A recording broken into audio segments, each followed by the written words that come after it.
Earth to Joe, I'm talking to you here. If I ignore her, she'll leave.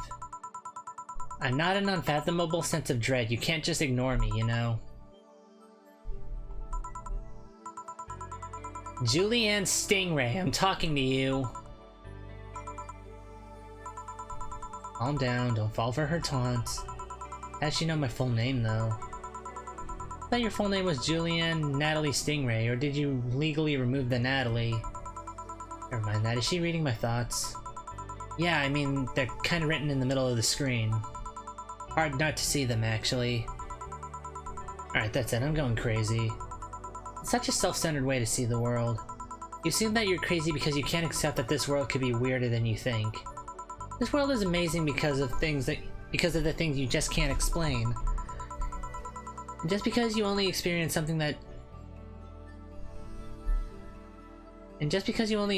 something doesn't mean it's a lie or that you're crazy.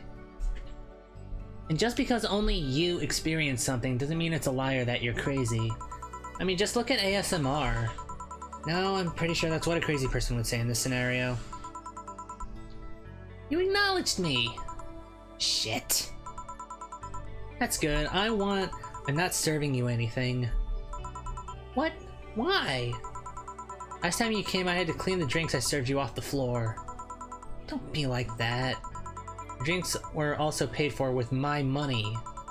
I don't know how you did it, but that set any and all plans I had for the rest of the week off balance. I was gonna buy some curry with the money I had to put up for those drinks. Dog duty done. I know we have slow days, but for God's sake. You okay? You look angry. I'm fine. Good job out there. I'm back. Ah, boss. What happened?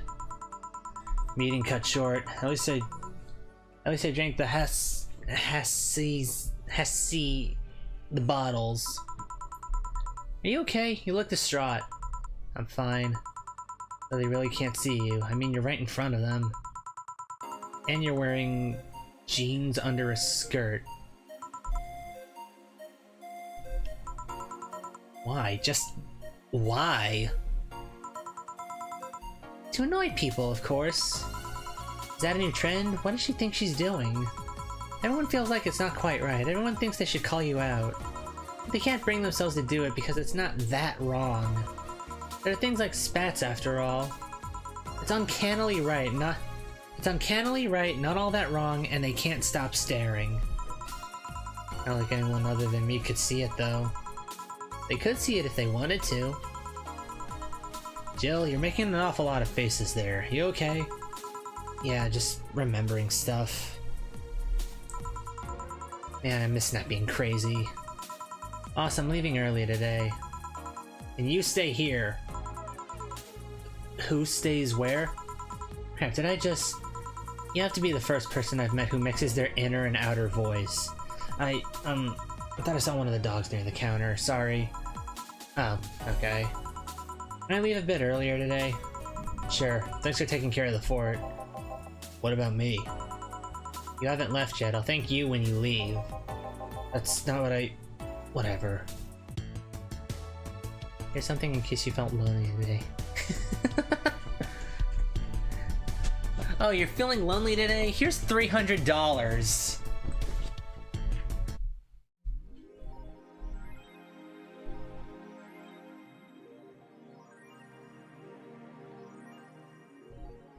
Night of the ID Snatchers. We really shouldn't, Jill, but... We got that poster. Jill managed to get Gabby off her mind, even if for just a little bit. Have a nice day. There are cats and heat outside. I'd have blue balls if I still had any.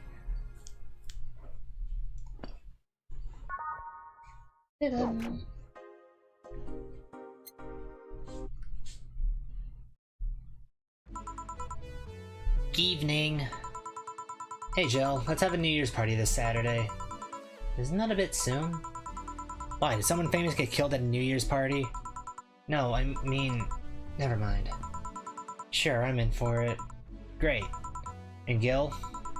He's coming too. I mean, it's not like he has anything else to do. Hey. No, I mean, where is he?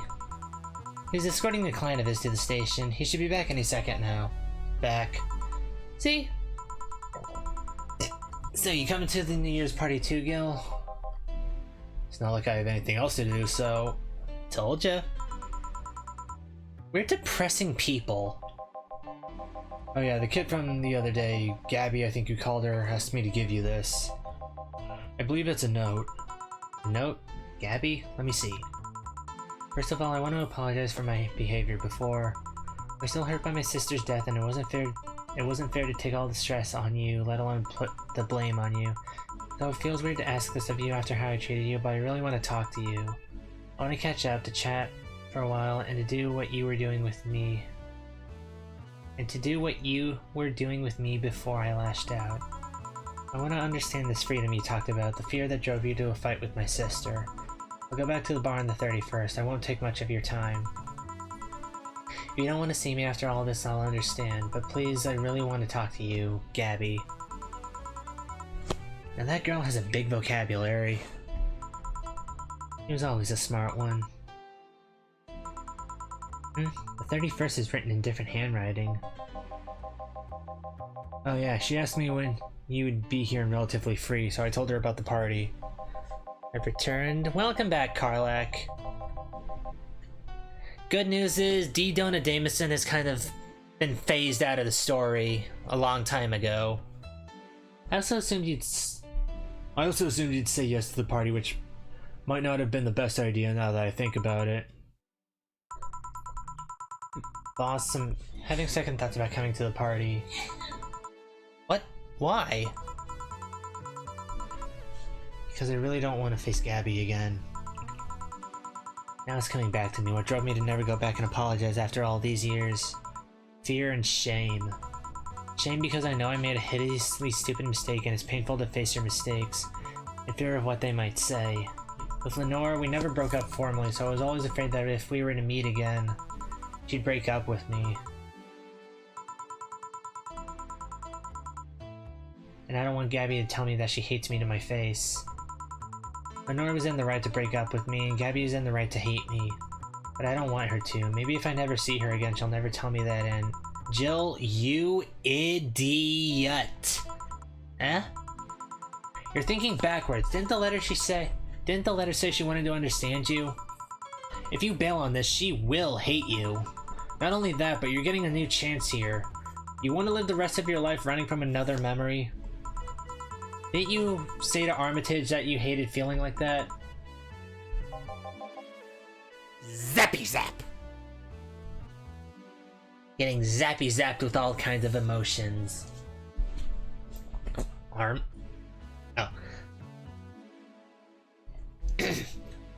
Armitage? Titty hacker. Alma, right. I don't know what happened when you fought with that girl's sister, but now you have a chance to make amends. And not only that, you have us watching your back. So I want you to think about this. One day of fear, or a lifetime filled with regret. Which one do you pick? Yeah, you're right. I hated feeling like that. I won't run away this time. Good, because I would have gone to your apartment and dragged you out of there if need be. I'll have to go in an hour to watch my adopted brother graduate high school. Okay. Hey boss, thanks. That's what friends are for. Yeah. Anyways, let's start the day. And to mix drinks and change lives. Seriously though, it's the second note that has stirred such feelings in me. Second one? 2 weeks ago I got another note in the mail. This one is from Lenore. Was that the envelope you took away from me in a panic? Yep. You haven't opened it? Why not open it with Gabby? You're facing one fear, might as well face the other. Maybe. Don't push her, Chief. I'm not. I just know she's capable of doing all that. I'll go secure stuff for the party. Call me if you need anything. Keep it up, Jill. Thanks.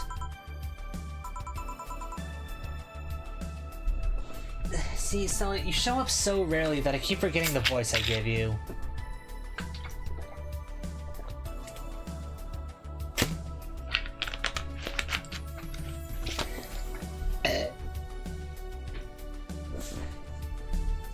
Happy holidays!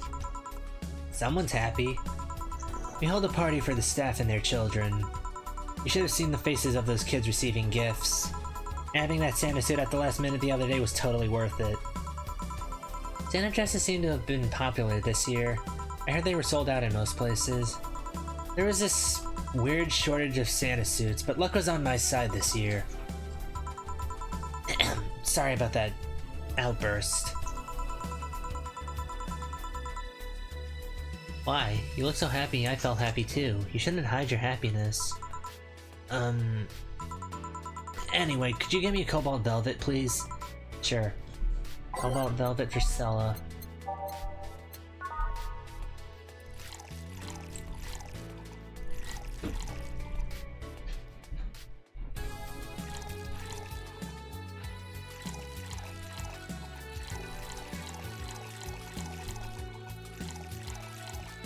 On the rocks and mixed. Here. Thanks. Are you meeting with Say today? She should be here in a bit. She told me she wanted a drink here, and since I was coming here too. Sadly, I can't stay for long. I have some errands to run. How's she been lately? She's better. Her wounds have been healing really nicely. If only she stopped scratching at her bandages so often. What about her eye? Eye? Oh, hers. Sorry. It'll take longer to heal, but as long as it's kept clean, there should be no problem. But to be honest, I'm more worried about her emotional wounds. She doesn't show it, but she's had depressive bouts from time to time. And who can blame her? Her life changed completely. The job she loved no longer exists. She was used as a disposable pawn in the whole bank affair. I'm afraid it'll all make her go back to her old ways. Old ways? There was a rough spot when Say was a teen. Her mom's clinic was about to close, then her biological father, who was an asshole, showed up. And the teachers at her school didn't help. Say's not a slow learner by any means, but her way of learning stuff is different. She needs equivalences to things she knows. You need to get a bit in her mindset. Once you get this, she's a fast learner, but schools don't have that kind of patience. They basically branded her a failure. She even dropped out. I would have suggested a special course somewhere else, but that would have offended her. She's always been against being labeled as special or different. Oh, look at that, Kaysen. You won a one-way trip to Canada. Anyway, Say was totally different during that period. Foul-mouthed, short-fused, always frowning, the total opposite of how she is nowadays.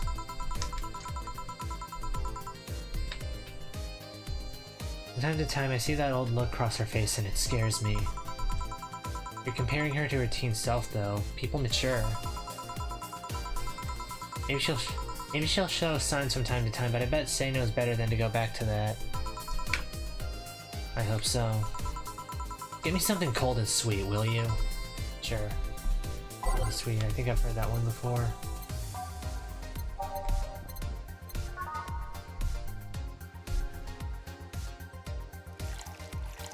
3, 4, 5, 6, 1, 1, 1, 2. Rocks, blended. Sucks as I can't even fight back. Sure you can, hit him with your crutches.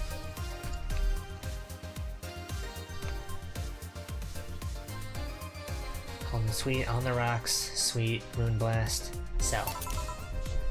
Here. Thanks. This is the kind of stuff Say asks for, you know? Now that you mention it. So, I take it Say's family isn't exactly fine and dandy, huh? It's a mess they've tried to fix over time, and I'm glad to say they've actually done it.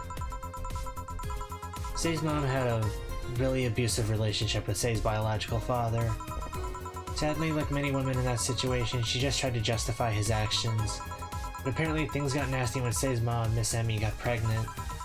At that point, she had an epiphany, one could say. She didn't want that guy to raise her child, so she finally sought help. Things weren't so easy, though.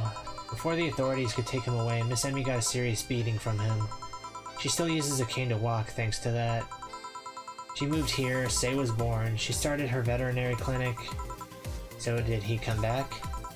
He was drunk and couldn't find any drugs, so he made it to the city. He caused a ruckus for a couple days until Say managed to scare him off. How? She beat him to near death. 3 times.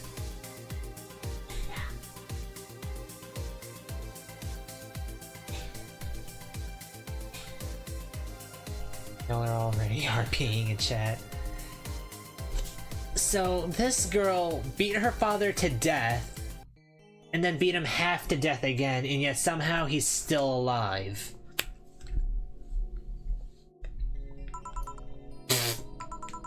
Sorry, I shouldn't laugh, but...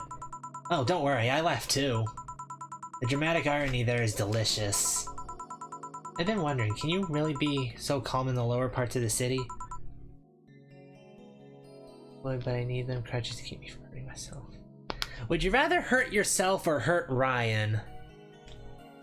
I mean, the streets are not exactly safe, and a cat boomer is sure to become a target. Well, I have my security staff with me at all times, so there's no problem.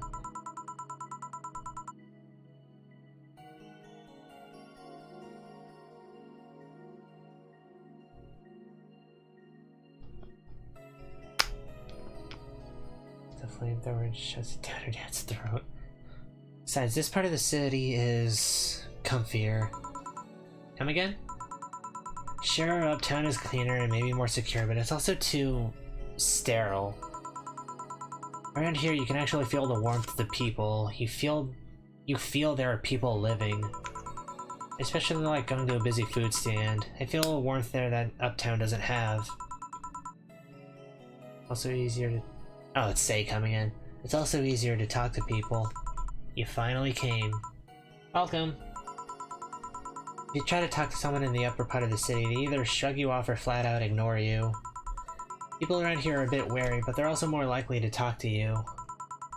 Not that things aren't nice there, though. Can I get you something? I feel like having a beer. Make that 2. But I just want 1. I'm asking for one for me, adding 1 to your order. Oh, that, right.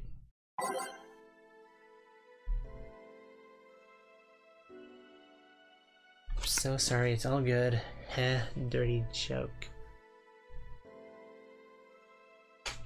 I must have missed a dirty joke whenever it came. Okay, 2 big beers for my 2 favorite girls. So 4 of those. 2 of these. 1, 2, 3, 4.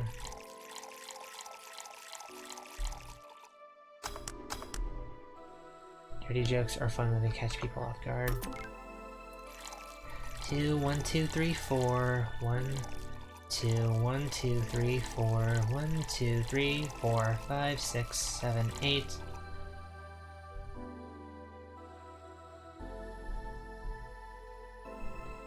Two.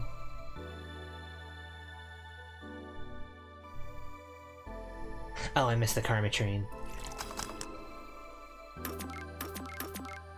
Okay, beer. Here. Thank you. Thanks. Say, you should have seen the kids after you left. They were all playing with the toys you picked. You nailed it again this year. You were all asking, where's Say? Where's Say? Why do they call you just Say and they call me Auntie Stella? I don't look that old. Don't worry, they still like you. Sorry I had to leave, but Mom worked overtime that night and I couldn't leave her alone. What happened?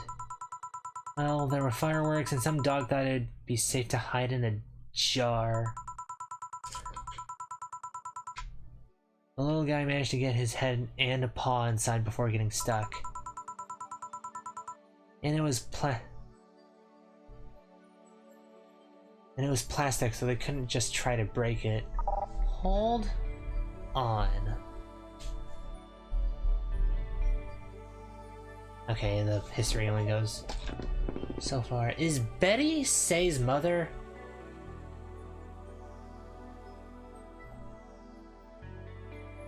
Most of the time, it don't land for me, though. And then I look weird. Curse the tism. 'Twas the tism, my lord. That's messy. She needed someone to hold the dog while she worked. Poor fellow was scared. Well, I'm out. Oh yeah. I'll have a New Year's party this Saturday if you want to come. Sure, it's better than depressing myself with my dad's woes about the next fiscal year. I'll be here. Bye, Jill. Bye, Say. Careful. Please come again. You want to come too? I'd love to. I'll also make up for not coming last time. How was the party? Pretty nice. We played Truth or Dare. Had some fun, broke some glasses, ate lots and lots of food.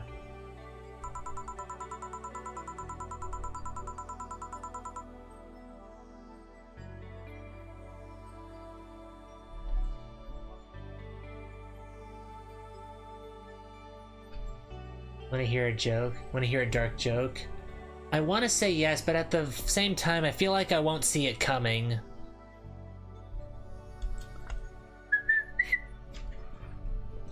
Seriously, looking back, the amount of food was ridiculous compared to the number of people who were there. Better leftovers than left hanging, don't you think? Yeah.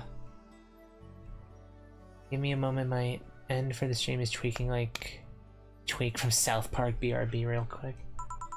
Can I get you something? Let's try something classy. Okay. Classy.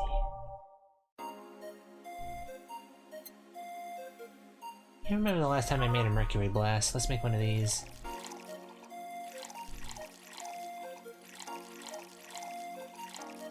On the rocks and blend.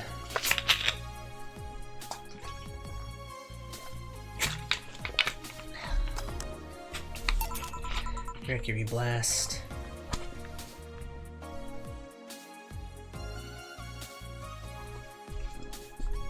Something classy.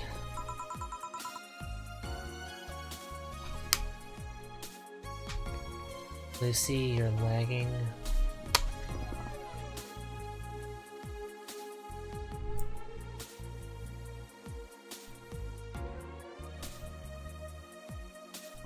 Not on my end, it doesn't seem like I am.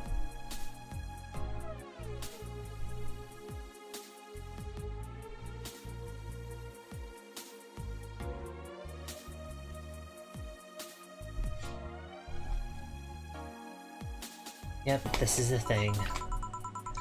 Sally came in quite cheery about Sunday. There's Sunday? Oh, yeah. Well, you know, her birthday is actually the 25th. Really? There's a weird story from when she was a kid. She heard Mega Santa's story, and somehow she got it into her head that by being born on the 25th, she was the spiritual reincarnation of the original Santa. That made her start giving out gifts like crazy. She got over it, but the gifting stuck to her. Spiritual reincarnation? I had a friend a couple weeks back say that they tower over me. I commented back saying, so I can be an airplane and crash into you like twin towers.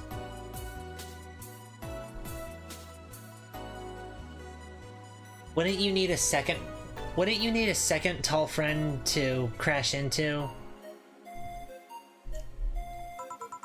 Well, the story says that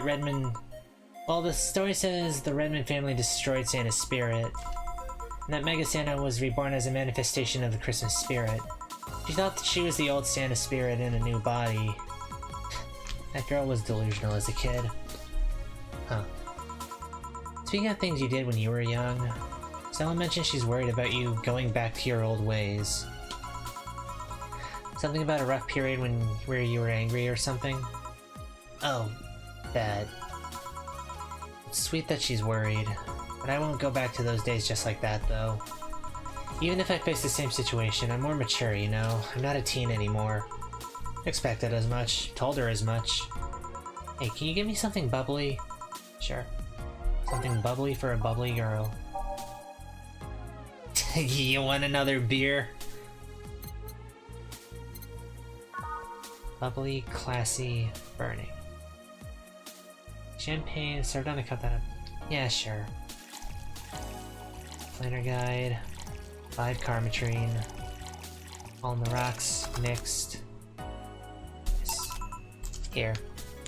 I had another friend, he got a 6-foot or a 7-foot wingspan with his arms. I asked if he could be my wingman.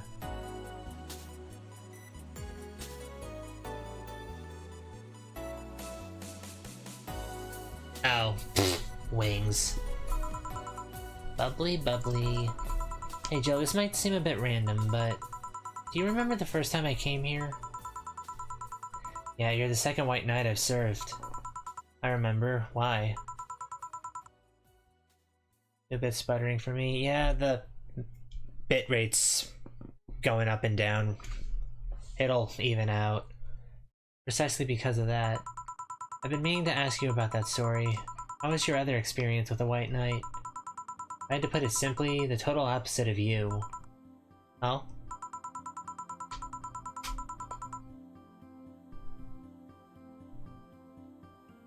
It's like every other word is... Frames are lagging.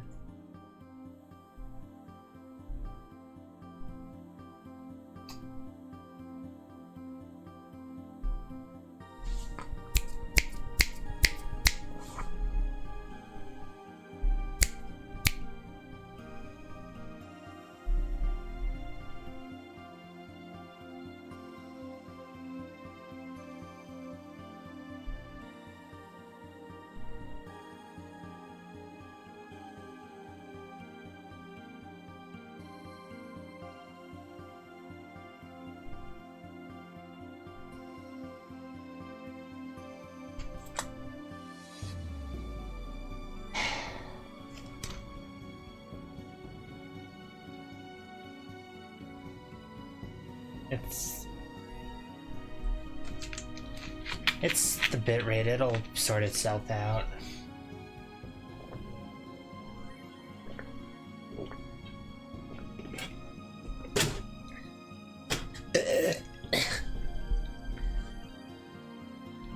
She came here as part of her work, looking for information on some case. I went through the motions, offering her a drink and all that, but she came only for her job. At first, I thought she was just another private eye, but she showed me her badge and all. What kind of case was it? I wouldn't know. She never told me, but she asked if I saw some people. She got pretty intense when I told her I had no idea who she was talking about. I suggested she ask the vending machines outside, and they told her the suspect climbed on them.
There. Okay. She got her info and she left. Pretty professional, if a bit intimidating. She seemed personally invested in the case, though. The way she lost her cool was suspicious. You seem to be pretty good at reading people, Jill. Makes me kinda jealous. No, I'm not good at that. It's just a coincidence that I noticed it. But you noticed it. I'm not good at reading people. Even if the key was thrown at my face, I wouldn't be able to see it. I'm sure you can compensate with another skill. Any particular reason you asked me about that event? Not really. I just found the fact that I was the only other white knight you've served weird. I mean, really? Just two? Weird, I know. I spent most of my life with almost no interactions with white knights until I met you. Means you've had a nice life then. That sounded creepier than I thought. A bit, yeah. Well, I'm done for the day. Thanks, Jill. Please come again. I'll go take my break, Gil. Sure.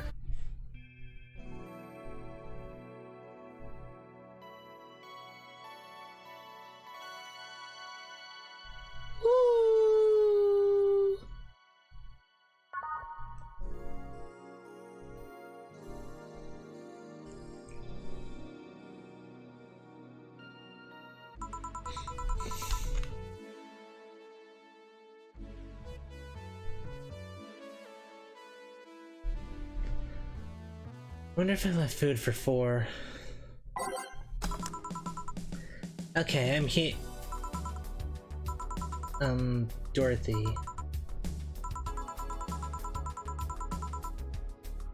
You won't get through the bar anytime soon. You can stop walking. Ah, honey. You want something? The usual, I guess. Usual.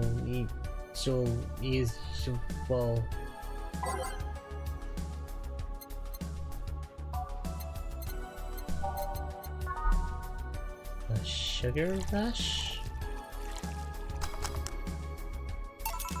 Okay, here. This is nice. Nice. Okay, you're freaking me out. What's up with you? Hey, honey, how do you know it's real? How so? I mean, how do you know if what you see is an actual thing?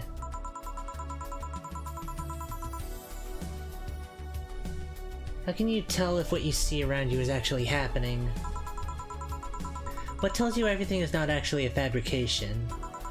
What tells me I'm not just a simulation in a computer? And those ponderings brought you to a bar? What? Oh, I'm in the bar. Am I? Dorothy. So you're having a solipsistic...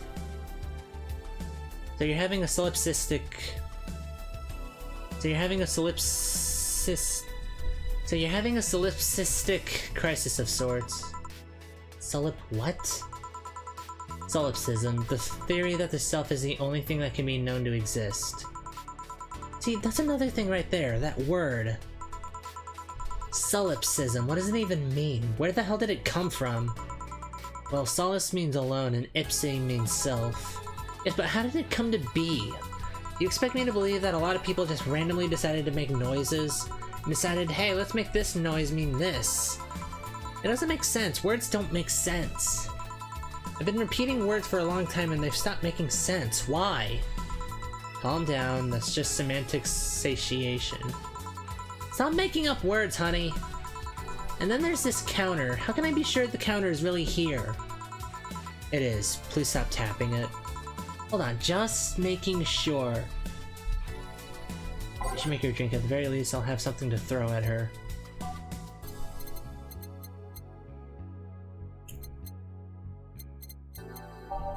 Hell, let's give her another piano woman.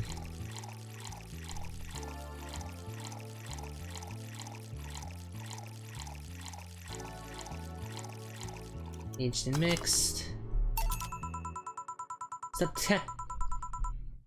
Stop tapping the counter so much. I'm this close to throwing this at your face. Sorry. So let's start from the beginning. Since when did you have this existential crisis. Since earlier today, I think. But I don't know, it was all too sudden. I was thinking about everything that happened from a week ago until now. How much fun I was having, how much I loved everyone around me.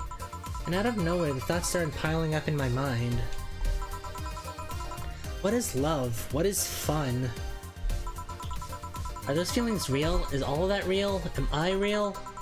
What tells me I'm actually in a body? What if I'm just some computer somewhere thinking it has a body? What if I'm just a human girl in a comatose dream? What tells me that you're real?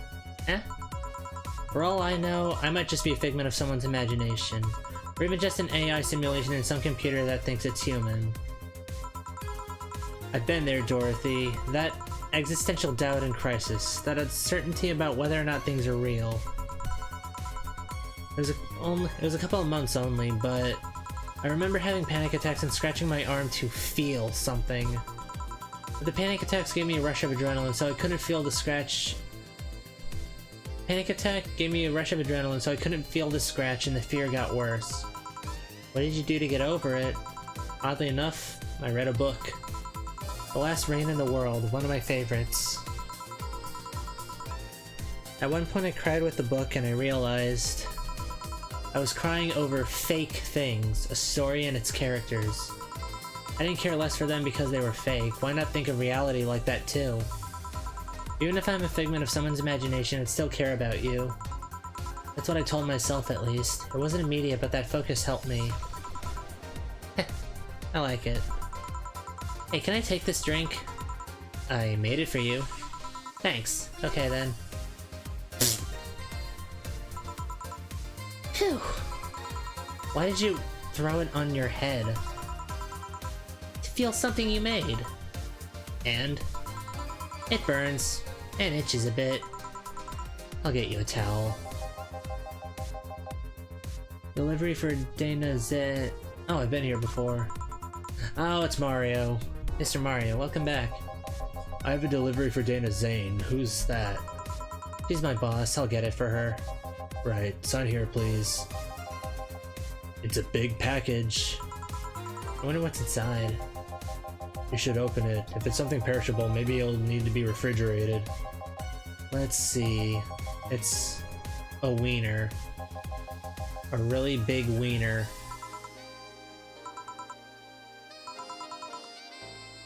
Hey, honey. Hmm? The big package had a big wiener inside. What will your boss do with such a thing? I don't know how... I don't know how she'll cook it. Maybe she'll chop it. Honey? Seems the wiener is too big to eat correctly. Stop! Maybe you could prepare some right now. What do you say, honey? Do you want some of your boss's... What do you say, honey? Do you want some of your boss's wiener? I don't. Seriously, Jill? She's the one making the jokes. And you're the one trying not to laugh too hard at them. Anyway, we all know if we dare cook this thing without her permission, she'll hang us upside down. She'll hang me upside down. Hey, Jacket Boy, what's your name? I'm Mario. Come on, Mario, I'll buy you a drink. You might have another delivery, you know. This is the last one, actually. I'll accept your offer. I'll have a sunshine cloud. And you? I'm fine. Sunshine cloud.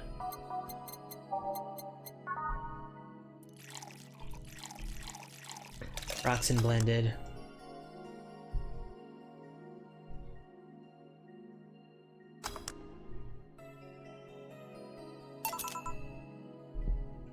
Here.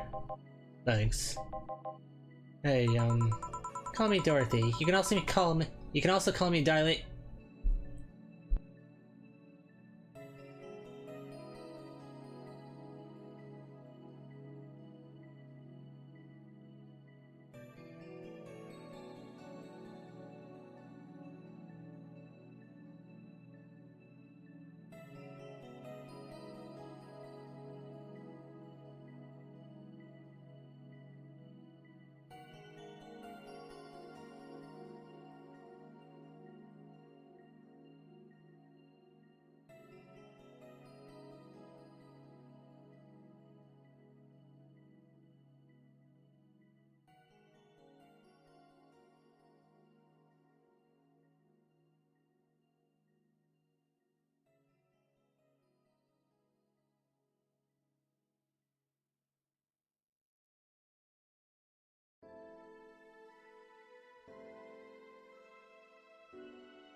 Speaking of hanging people upside down, I'll hang her upside down like a possum if she does that again. Call me Dorothy. You can also call me Darling for the right amount. Yeah, Dorothy. Why did you buy me a drink? Just to let you know, I don't swing that way. What way, Lilum? I'm a man's man. I like men, okay? Not that there's anything wrong with liking women, but... Oh, don't you worry. I wasn't hitting on you. I was thanking you. Thanking me? Your package let me see... Your package let me see Honey here laughing like an idiot. It's easier than you think. That made me happy and... I don't know, it fit with what she was telling me earlier. I'm more calm than when I entered. I don't care how small the room is, I cast Fireball! Unfortunately, Kaysen, we have no fireball at this bar. Glad to help, I guess. Well, duty calls. Bye, Mario. Bye, John. Bye, Honey. Enjoy your big wiener. Out with you. She seems like a nice girl. I don't mean for it to sound like I get it. Don't worry. You like guys. It's clear. Speaking of, you like motorcycles, don't you? I do, yeah. Have you been to the Motor District? Spend all my free time in the Motor District, actually. Why? Is it true what they say about all the illegal races going on there? You're not a cop, are you? He's so gay. He is very gay, yes. As far as I remember, no. Well, I mean, there are illegal races, but there's also a semi-legal league going on there. Semi-legal? The authorities acknowledge that there's races going on. They don't know what goes on in them, however. Modified engines, casualties, substance abuse. The illegal ones end up being safer in the end. Huh. Have you heard about a biker called Christine Love? There's Love, of course. Everyone knows who she is. What about her? Is her gang as dangerous as they say? I don't know. Nobody knows. Excuse me?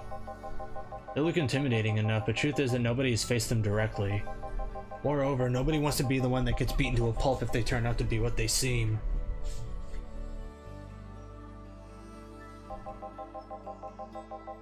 So her gang is just there, menacingly doing their thing, not bothering anyone.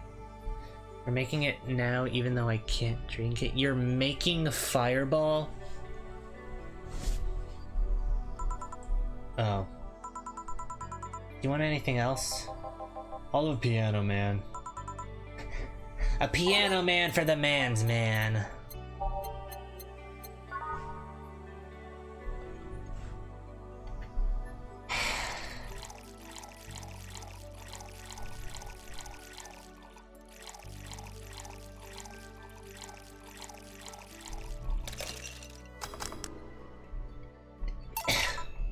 Here.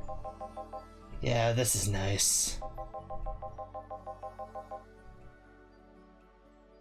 This will sound weird, but do you believe in replibots? Replibots? There's a belief that some Lilum out there are designed to perfectly replicate a particular human. But someone or something replaces those humans with such Lilum. Thus they call them replibots. You know a lot about this. I don't. It's in most magazines nowadays. Well, it's the first time I've heard of it. What about it? On my way here, I almost ran over my neighbor. He just showed up in the middle of the street.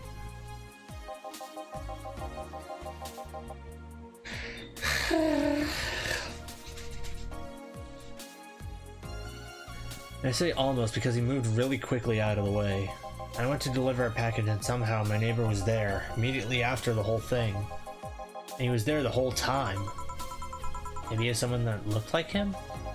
He had the same looks, clothes, and mannerisms. Trust me, you know a perfect replica when you see one. And you saw the kid Lilum here, they could easily pass off as humans. There are even Lilum idol singers nowadays whose voices can pass off as human. I'm gonna head out now, have a good stream. Okay, you have a good time too. They could be passing off as humans under our very noses, replacing us little by little. At this point in time, I really doubt it. Lilin behavior is a bit different. You can easily tell someone's a Lilin because they seem... How do I put this? They don't care about risk and danger as much as we do. They treat risks with a lot more leniency. Still, be careful. Keep an eye out for uncanny doppelgangers. I'm leaving. Thanks for everything. He's coming in. What's your take on the Replobot thing? What's your take on the Replobot thing? Do you believe in them? Do you? Not really, but I ask you first. When I was in high school, I had this irrational fear of aliens. I was paranoid that they would come. What would I do then? I remember I lost lots of sleep because of it. That doesn't answer my question. Let me finish. After many months of fear, I reached a conclusion that might as well apply here. It's useless to be afraid. I'm but a simple woman. I wouldn't be able to do shit against them. I would rather live without being afraid. Because the memories of not being afraid will be my only solace when the nebulae crabs invade. Or I mean, when the Replibots come. Jill, are you still afraid of aliens? What part of it's useless to be afraid didn't you catch? Right. Back. Did anything happen? I discovered I have the sense of humor of an 8-year-old. Did anything new happen? Hey! They brought you a package. Ah yes, my curated wiener. It's a gift from my folks. It was delayed in customs, but here it is. You guys want some of it? That's a new one. I have some pocket money, I'm out of excuses. Aliens that come. Okay, I need to go to the bathroom.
Steals Ryan's and Sweeple's jackets, snacks and drinks, buries myself in all blankets. I'm sitting on my blanket. I can't talk right now. I'm making piss. I'm sitting on my blanket, so now... My snow blanket and maple syrup. I'm sitting on my blanket, so now you have me sitting on you. I can't talk right now. I'm making piss.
It is due on the 30th. Please make sure your account has the necessary 10,000 or you'll be evicted. Jill wonders if Maneki Nekos actually bring luck by one to prevent her from getting too distracted.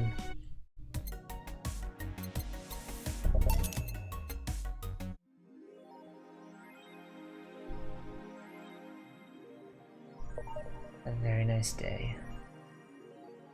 You been chuckling since yesterday? Wiener.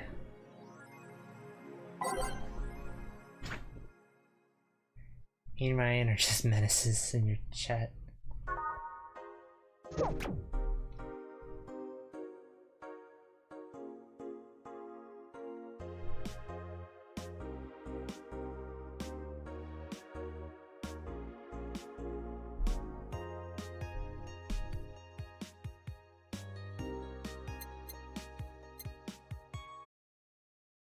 Wednesday, December 28th.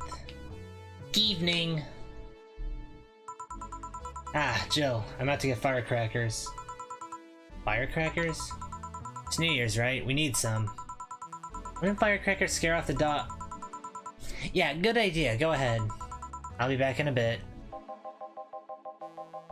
Even for a cat lover, you sure get excited about firecrackers a whole lot more when dogs are involved. I know how hypocritical it sounds, and I don't care. Ah, Jamie's here. Okay, hi Jamie, bye Jamie. Anyway, let's start.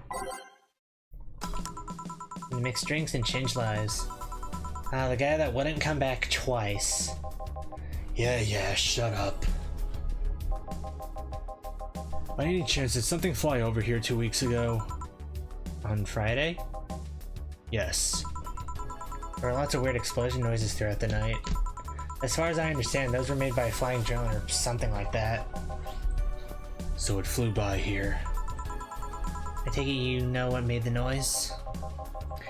Make sure to pay the rent. I'm working for my bread, Ryan. Let's just keep it at whatever drone story you heard. Right. The noise got annoying after a while, I must say. So it remained in the vicinity? I don't know what counts as in the vicinity, but yeah. Distant explosions all night. Interesting, so it didn't get far away. Now get me a Mars blast.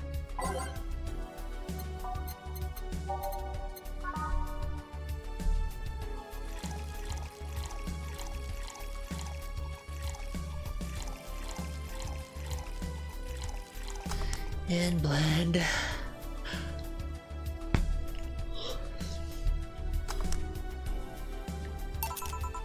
Here you go.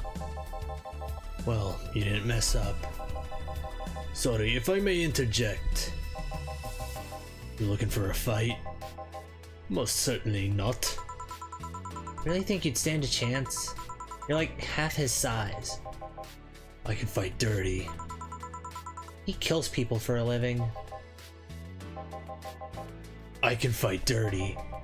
Jill, please, you make me sound like a savage. It would be like me saying that you get people drunk for a living. It's not wrong, but there are better ways of saying stuff like that. You're right, sorry. Gonna get kicked out and have to live in the bar. And like I said, I'm not looking for a fight. I just noticed you seem to like strong drinks. What about it? Well, to be honest, it's a rare sight in this bar. I'd even come to believe I'm the only one here who enjoys them, aside from the owner. I suggest you try a suplex next time. It might be to your liking. Okay, let's try this suplex thing. right. Let's give Ingram a suplex. Wow, that sounded weird.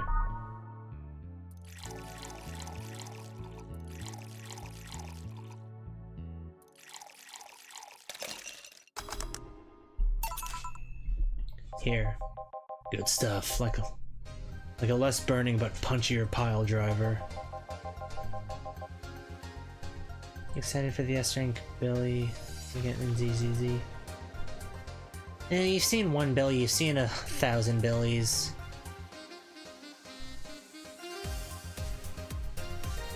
Say, your face looks somehow familiar, mister. Call me Jamie, and you are? I'm Ingram. Anyway, I think I saw your face somewhere. Maybe when I needed to look for a specific file at... Did you perhaps go through a nanomachine expunge? I did, actually. Figured as much. Only a handful of people do that. And almost all of them are people with nanomachine rejection that feel oddly suicidal. So why go through the whole thing? Rejection. Need to hide something? The second one. It's easier to remain undetected when they have no means to track you or your activity. I see. How does the expunge work? You lie in a pressure chamber and they give you a special IV solution. It causes nanomachine rejection while giving you the antibodies needed to prevent it. It gives you nanomachine rejection while giving you the antibodies needed to prevent them from getting back in. For 5 hours, you're trapped in bed while a horrible pressure builds up in your body and nanomachines are forced out. They're like little needles all over your body. You feel them in your eyes, in your gums, in your toes, everywhere. And after all that, they need to implant you with a mechanism that constantly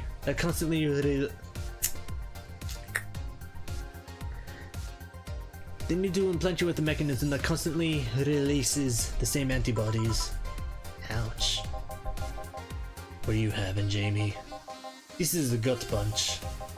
Yeah, I should have figured. Hey, give me one of those. Sure. Give him a gut punch. Again, that didn't sound right.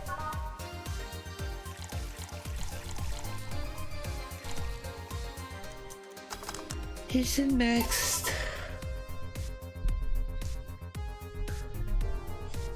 Here. Yeah, I love these. Looks different from yours, though. I added a couple of extras in his, actually. So where's the antibody unit they stuck you with, Jamie? Inside, like all other maintenance systems. It can be troublesome at times, but the perks of not having nanomachines in the body outweigh the cons. And the rest of the enhancements, were you reconstructed or have you been adding them over time?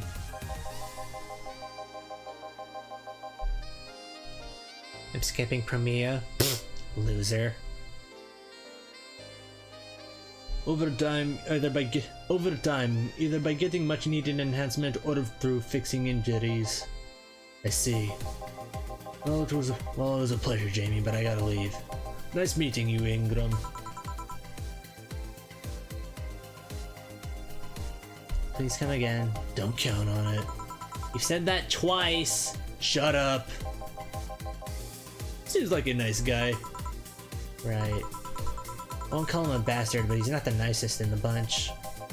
Maybe you caught him on a bad day? Now I think you're just that good at bringing out the nicer side of people. Oddly enough. That guy tires the hell out of me. Someone's in a good mood. Give me a bad touch, will you? That way you'll be in a good mood too. A bad touch for Alma. A bad touch for everyone's favorite titty hacker.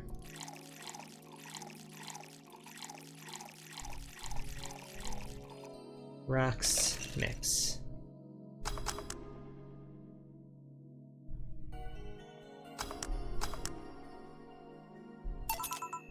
Here. Jill, you have such a petty sense of humor. Guilty as charged. What put you in a good mood?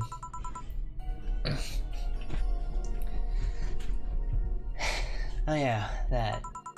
Today my sister was supposed to be in court for all the custody proceedings. Of course, not only does she show up later than her husband, and drunk at that, but also dressed like she got fucked in the back of a parking lot. And to top it off, she forgot to even bring her kids. Get to working the corner, Canadian. Yeah, get to selling that maple syrup! Luckily, my parents brought them to court. The judge assigned the kids to my parents for the time being. So she really messed it up, huh? When they came back to the house and Diana started throwing a temper tantrum, she said it was lucky her husband didn't get the kids because the angst would make her jump onto the highway.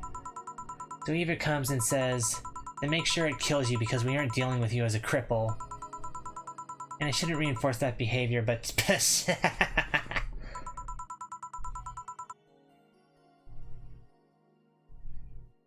Did you continue playing it? Lucky and I are both gonna play it once we get to 150 followers. People would pay me to keep my clothes on. I don't know, maybe it was the timing, but I've been laughing for an hour now. You hold quite the animosity for Diana, don't you? She and I used to be the closest friends when I was 7 or 8. We played all the time, we even slept on the same bed for a while. Then she turned into a teen, we stopped playing, she had other things she wanted to do. I could forgive all that, I mean, the age difference and all. There's something in particular I still can't forgive. It was the day she invited her friends to the house and I went to ask her something. As I was leaving, one of her friends asked if I was her sister. She said she had no little sisters. Ouch. I think that was the moment that finally broke the pedestal I held her on. I admired her as much as a kid. I admired her as much as a kid could admire someone, you know? Little by little, that admiration wore off until we finally reached that breaking point. I felt betrayed. And you haven't been able to forgive her after 40 years? You're over 40? You look good for 48? Let's just round you up to 50. You look good for 50. Hey. It's not that I still hold a grudge against her, but rather... the Diana who said all those things so many years ago is the same Diana that I know today. How so? She hasn't matured one bit. She's still as selfish, childish, and immature as she was back then. When you see her, you don't see an adult, you see an overgrown, horny teen. So aside from destroying any admiration I held for her, she's made sure not to fix that impression. Huh. Also got Genshin, Arc, ZZZ, Minecraft, Metro Last Light Redux, Alan Wake Remaster, which I just finished. Need to go through and collect the last manuscripts. Under Nightmare Mode. You and Hikey Lucky's Discord. Enough about me, how are you? Everything's fine, aside from this note. A note? Remember how I told you I lashed out at my dead ex's sister? Yeah. I got this note from her. Let's see. Wow, she must really feel bad about the whole thing. Alma isn't a myth, but she's sure as hell a cougar. As do I. So what's the problem then? Same fear that drove me away from her in the first place. Right. Give me a Grantini, will you? There's a little story I want to tell you. Right.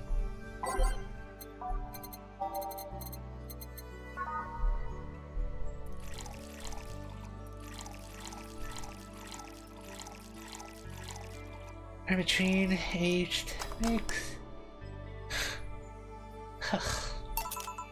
Here. This is the thing. Let's start.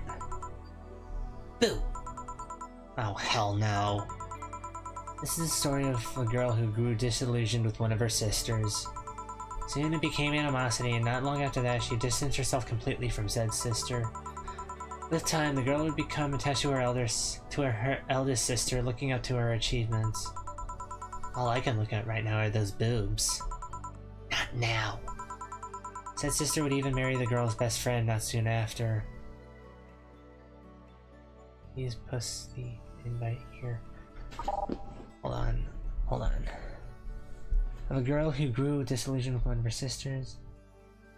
Distanced herself from said sister.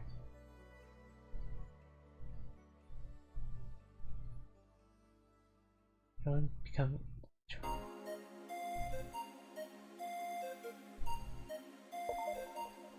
said sister would even marry the girl's best friend not soon after.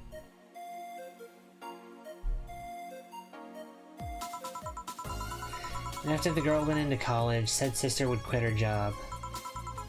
Sister was worried sick about leaving her baby kid alone, prompting her to quit her high-ranking job. What if I hire your high-ranking lips? Shut up! The girl, even as an adult, felt betrayed. Her role model sister went against everything she held her in high esteem for. She was no longer a child, and yet she felt like a part of her had crumbled. Hey Joe, I can lift her sweater. Do you want to see? I bet you want to see. Alright, enough. Enough? Shit. Peace out. I know the girl is you and the sister's your eldest sister. Please get to the point. Right. The point is, if you don't face her, she'll be heavily disappointed. She's trying to make amends with you. That must take courage. Lots of it. Yeah, you're right. My mouth's dry. Can I get a beer? Right. Beer. Man, I am going crazy, aren't I?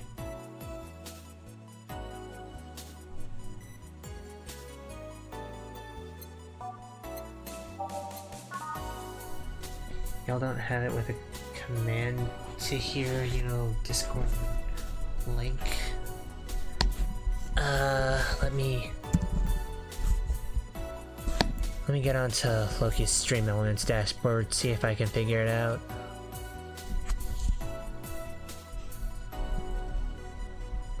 Chat commands.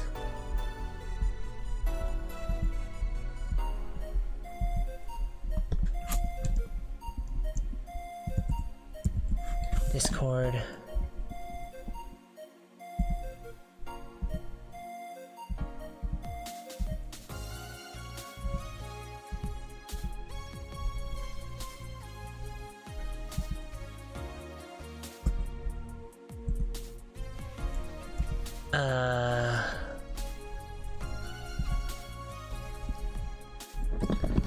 Hold on, I'm pulling Loki's work laptop over onto my lap for a minute.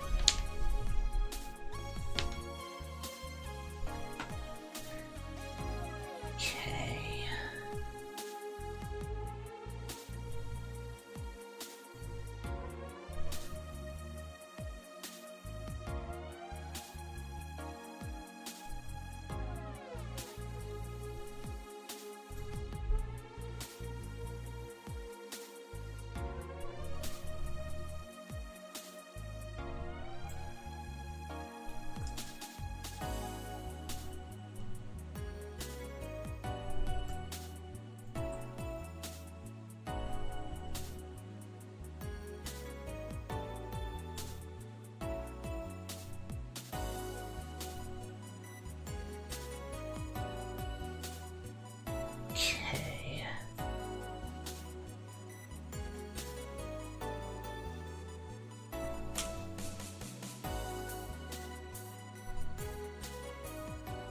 Okay, I got the chat command working. Oh.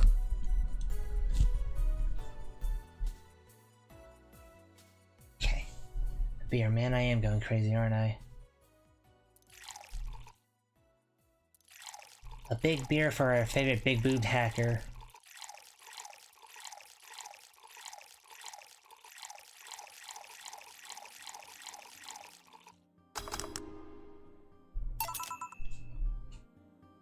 This woman, honest to God, just paid $400 for a beer. Here. Thanks. Now tell me, did you and this scabby girl get along? Oh, yeah. I never had brothers and sisters, but once Lenore introduced me... to her as her sister-in-law. She got so excited about having a new sister that she clung to me a lot.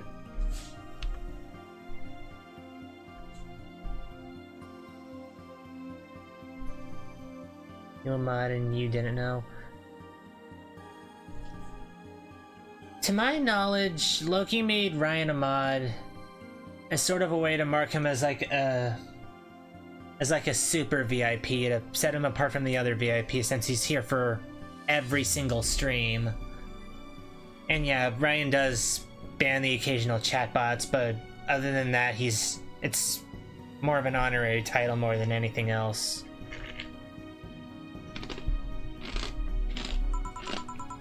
I helped her in her studies, read books with her, played with her a lot. Wait, so how did the sister-in-law...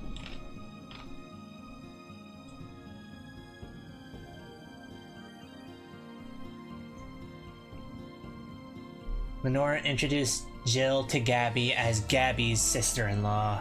Got it.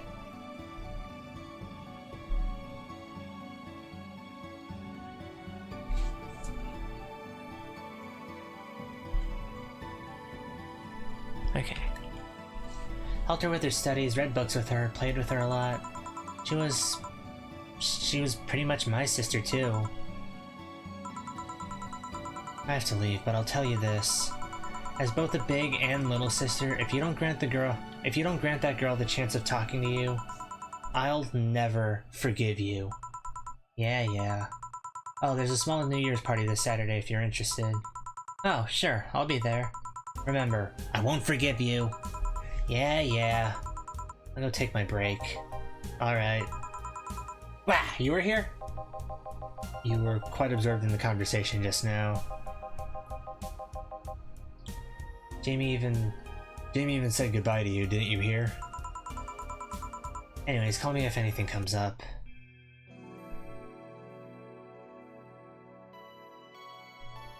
And I'm gonna go take the chance to grab my other bottle of water.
When you stream, do you stream through a capture card?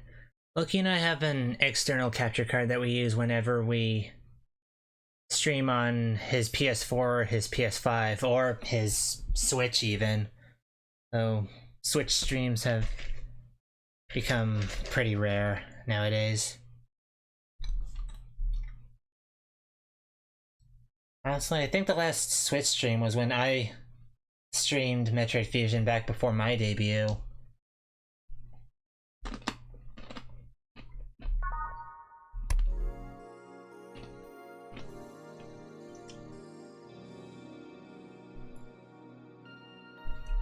But other than that, no, we just stream directly from the lab.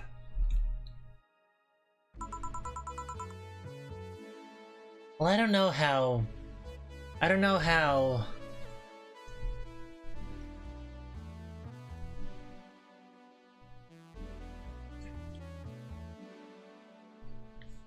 Try to make it, but work. I'm streaming myself.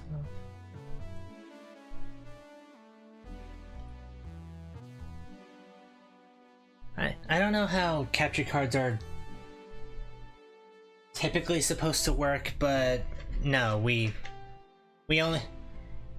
use the capture card for console gaming. That's it.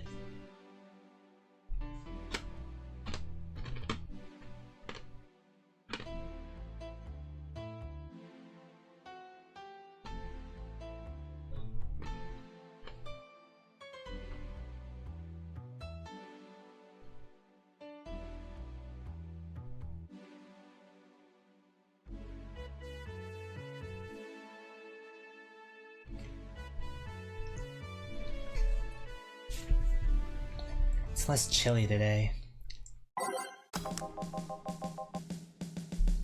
Jill, kid's looking for you. Oh shit. Hey. Ah, Norma. Whew. You're back. Oh, fuck you. You do know I'm not giving you any drinks, right? Crap, I said it out loud. Yeah, actually...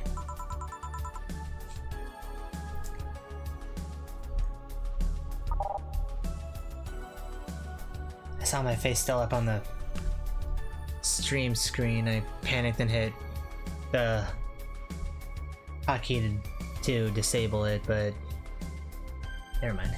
Oh, fuck you. You do know I'm not giving you any drinks, right? Yeah. Crap, I said out loud. Yeah, actually, I wanted to thank you. Phew, she thought it was for her. Thank me? Well, for starters,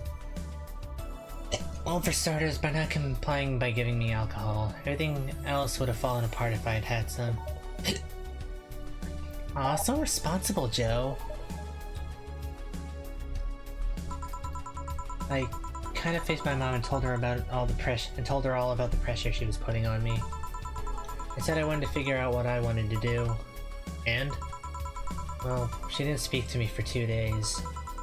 After that, she told me that it'd be a waste to spend money on a university just for me to not give it my all. She told me to still go to the college course, but that I was free to explore. Glad to hear that. And, well, I wanted to thank you for that. Me? If I just rushed headfirst into my original plan, things would have gotten ugly. And you were right, I'd be hurting her for the sake of hurting. So, thank you. Don't worry about it. I'll leave before it's too late outside. Be careful. Aw, so sweet. Shut up. Hey Jill, mind helping me here? Sure. Make a bleeding Jane, please. On it.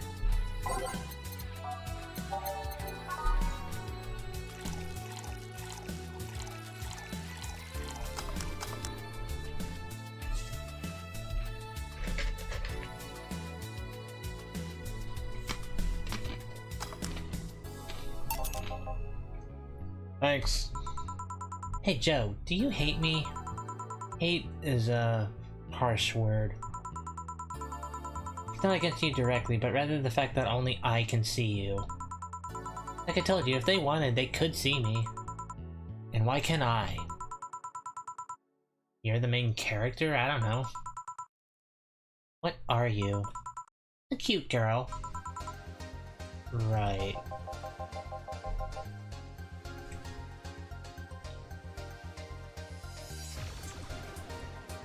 You okay, Jill?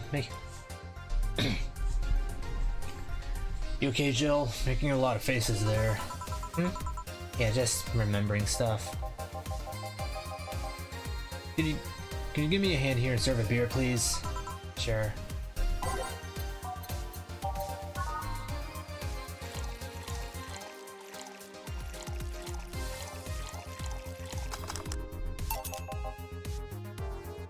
Thanks.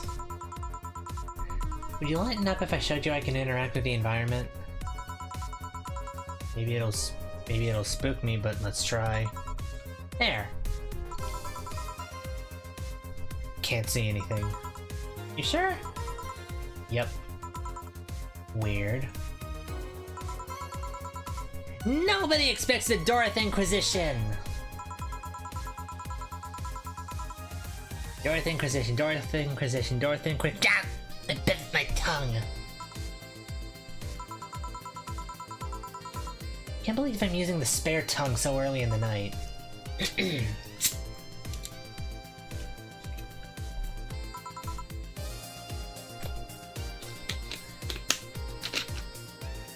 Honey! Hey Dorothy. Making a quick stop for a drink. Can I get a fluffy dream? Sure. Fluffy dream for the Dorothy on the go.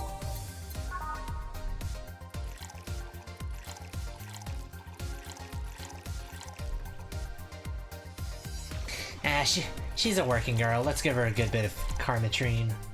Aged and mixed. Thanks. Oh yeah, before you leave. What? Are you guys throwing a New Year party too? Yep. Sure, I'll be here then. Well, I got things to do, so... You do? Who does what? Sorry, I sneezed. Weird sneezes. Anyway, I'm out for now. Oh yeah, Joe? Take care of Becky, please. Who the hell is Becky? Who's Becky? Who's what? You said... I said nothing.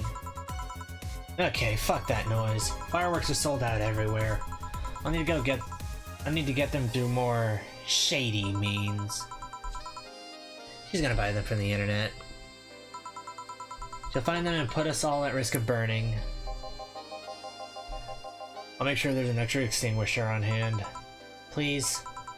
Well, I guess that's it for today. You sure you're fine? I am, don't worry. Hey Joe, mind if I ask a silly question? You've seen my client, you can assume I don't mind silly questions. Silly answers can get on my nerves though.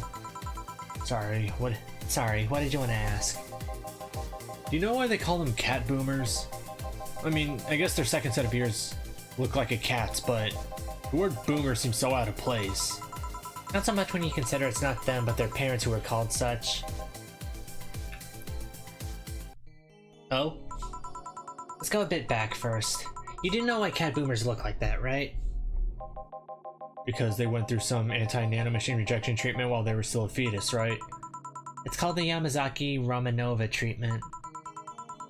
Or was it the Romaneko-Yamada treatment?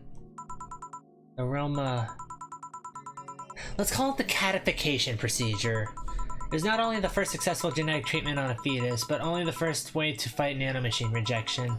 Moreover, the research had a bit of a rocky story. Funding got cut in the middle of it, and at a critical point that could make or break the whole thing.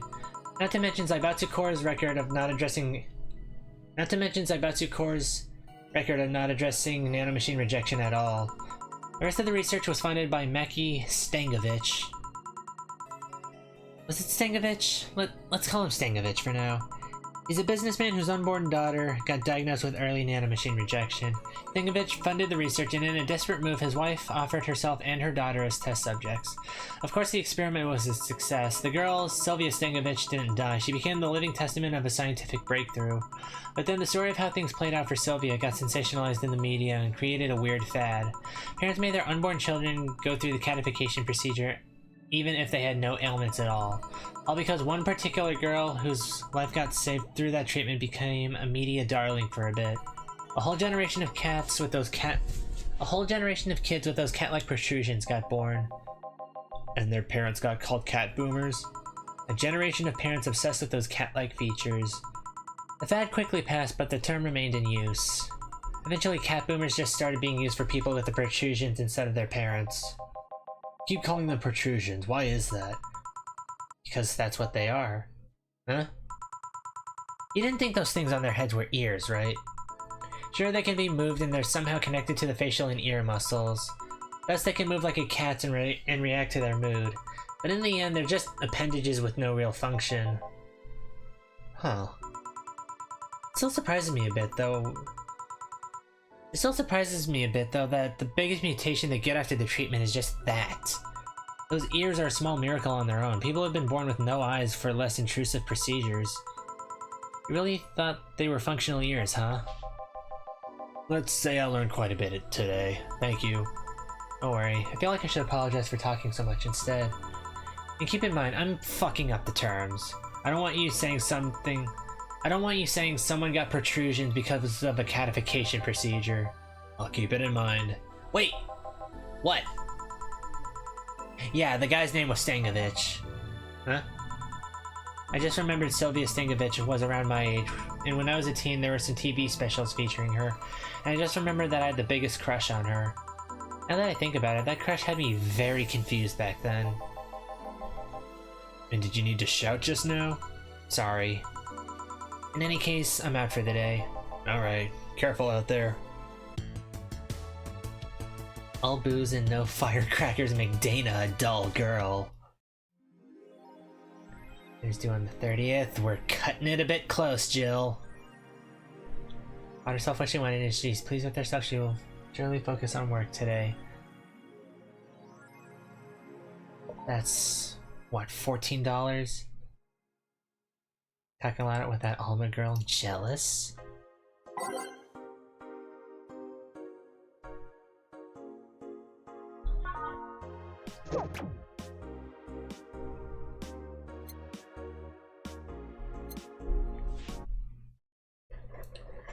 December 29th. Evening!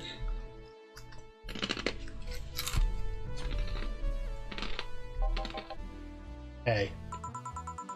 Okay, so we've got almost everything, but we're still missing a couple things for Saturday. And so I designate you, Gillian Applegate, as official guy who goes to buy the rest of stuff. Applegate? I have no idea who that is. Why me? I could send Jill, but I wouldn't dare send a lady by herself. And I could go with her, but I believe the bar should have at least 2 people in the vicinity at all times. You're not gonna say anything, Jill? If it means not being delivery girl, I'm happy to fake helplessness. Fine, give me that list. I'll be back sometime.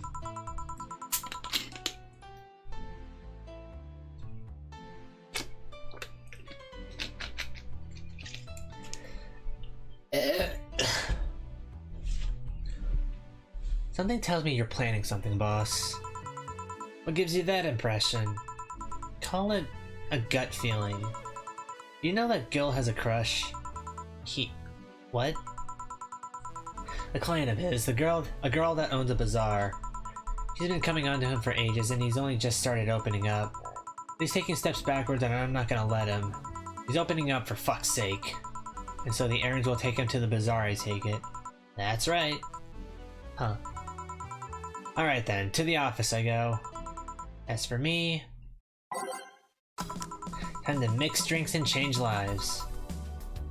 Kill with a crush, huh? This place is great. Oh, if it isn't... Oh, it's Miki.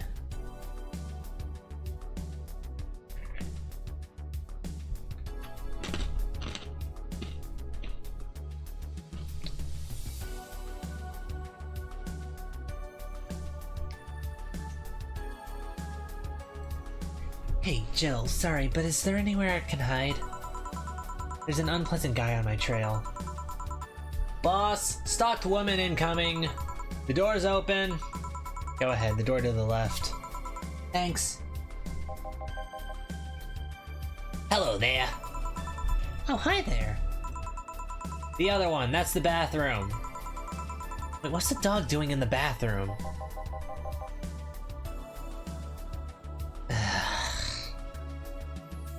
Now where did she... Oh, the hellhole. Perfect.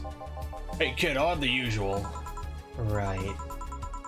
Huh, he remembered me after 2 weeks. Usual drink, huh?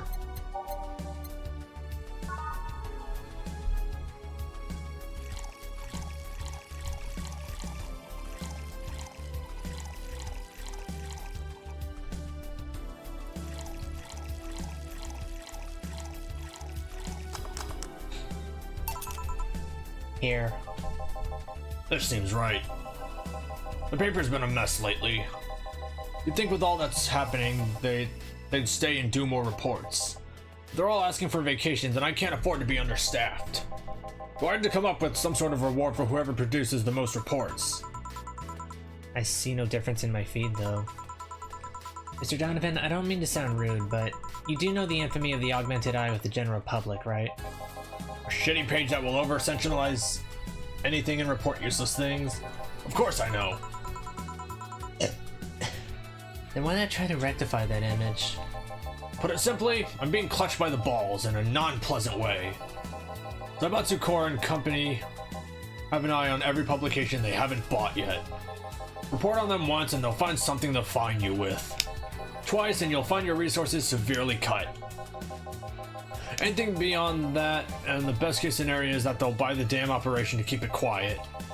I know there are more newsworthy things than whatever it is the lackeys picked out that week, but if I overstep, my ass is on the line. Huh. Glad to see this hellhole is still in one piece. The BTC has been going apeshit closing bars lately. Oh yeah, that. Yesterday, they closed one that served as a key part of a drug trafficking ring. And last week, they closed 3 small bars that served as illegal chicken restaurants. Huh. Not to mention, there are like 100 people who have BTC certificates but never use them. Instead, they keep those credentials around to stop police from raiding their homes or warehouses. I don't know about you, but it's obvious to me that some restructuring will begin at the BTC after this whole thing. Man, shit ran deeper than I thought. And no news outlet talks about that. Alright kid, let's try a moonblast now. Come again? Hey, even I have to break the routine from time to time. Moonblast? That's new for him.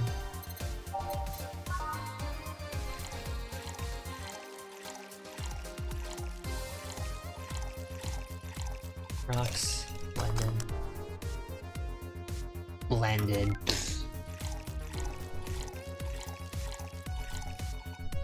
One, Flanner Guide, Armatrine, Rocks, Blend.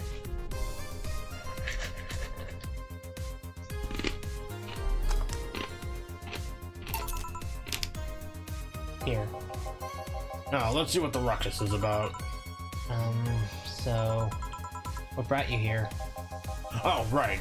Did you see a Lillian coming in here? Blue hair, big tits. She's the one from the Encore concert coming up. Not really. Did she jump to the roof then? Why were you looking for her? Did you want an interview? Not really, just hitting on her. Hey, I said hitting on her, not hitting her. Stop glaring. Why though? Are you that bored? Don't you have like a family or something? Have you seen that girl? Hot as tits. Also hot ass and tits. Hot as tits. Also hot ass and tits. I'm suffering the weirdest combo of being hard as fuck and curious as shit right now.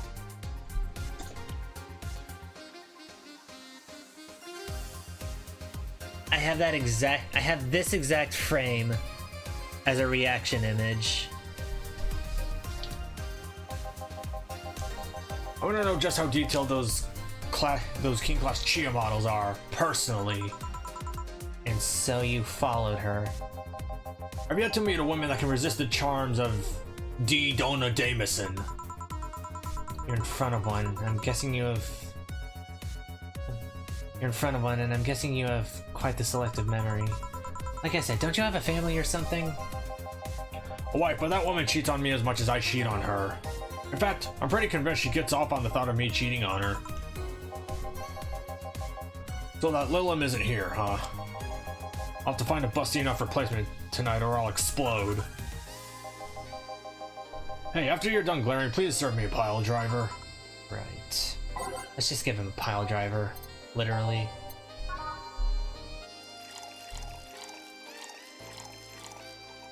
Hey boss, I need you to come out here and give this personally give this customer a pile driver.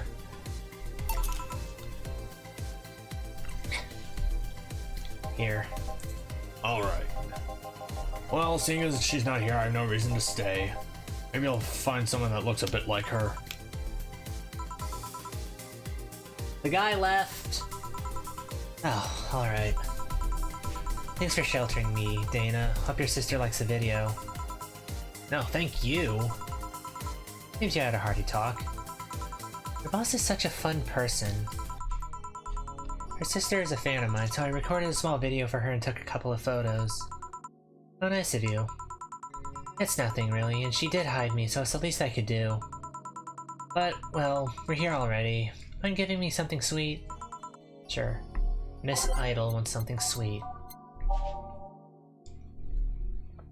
How about a blue fairy for this blue fairy? With 3 shots of Karmatrine. Aged and mixed. I'm kinda mad. I saw something at Walmart when Cody and I went, and him and I saw something. We both said we should get it for you. I mean, if you guys are still there, go ahead and get it and I'll pay you back tomorrow. Or just whenever I see one of you next. Okay, yeah, Blue Fairy. Here. Thanks. So do you know why... So do you know why Damison was following you? I don't, but I wasn't in the mood to deal with him. His questions were a bit over the line last time, too. Not the worst I've dealt with, but I just didn't want to humor him. I see. Seems like he was just trying to come on to you. You don't say. Well, not like he'd have a chance anyways. I'm not into older guys, and I'm already committed to a relationship. Figure. Wait, you are? It's not common knowledge, and the ones that hear it try to dismiss it as rumors, but I've been in a relationship with my producer for a while now. Really? We were both single, and that kind of stuff is bound to happen when you spend so much time together. Ryan, what are you buzzing me about? Oh. But it all started when he read an entry I made in my blog about wanting to experience love and the like. He offered to help with that after he read it, and I thought, sure, why not? You didn't get it, sadly? Okay. I already knew him well enough, it wouldn't hurt to try. How nice. He's a stick in the mud where planning is due, but he's a sweetheart otherwise. I see. You know, I've met 2 fans of yours lately. Really?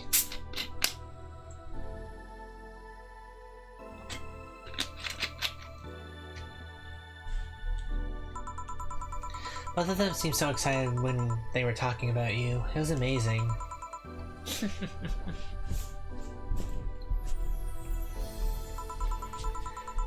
I don't like the term fan too much. It strikes me as a bit pretentious in my opinion.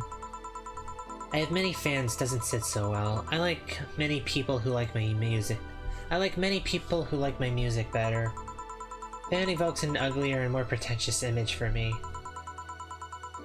Do you like what I do, Jill? Do you like my music? To be honest, I haven't had much exposure to your work, but a few things I've heard are really good. And not gonna lie, having talked to you, I feel like I would support you even if I didn't like it. So nice to hear. Hey, this will sound familiar, but do you have anything like tea? Let me see. What's tea like? If I remember correctly, something bitter but girly is fine too. No, we have tea, Jill. Mulan spiced tea. Here. Perfect. Hey, you're a King Class Chia, right? That I am. May I ask you something about your model? Sure. Are there any differences between you and a DFC-72? You both serve the same purpose, but DFC-72s have the port on their heads, which makes them more versatile. My line lacks that or the resilience of the DT-01Ds, but we're a tad more polished elsewhere. More specifically, our voice emulators are more advanced and our movements are smoother. A trade-off of functionality and power for appearance, you could say. Ah, I see. So anything new for this concert? Well, it is an encore, so we're trying to make it the same for those that couldn't go to the first one. But we always try to spice it up, like maybe with a surprise song or something. There was this one time I sang a cover of a song by Blink. Of course, in return they sang Your Love is a Drug. Ah. So you know the Blink girls? Really nice kids. You'd be surprised how different from their onstage personas they are. What, like baby metal? Really? Suzu, for example, can be really childish at times. She also laughs a lot, and loudly at that. Meanwhile, Aina is a party girl through and through. If they're not on tour, she spends her time partying like crazy.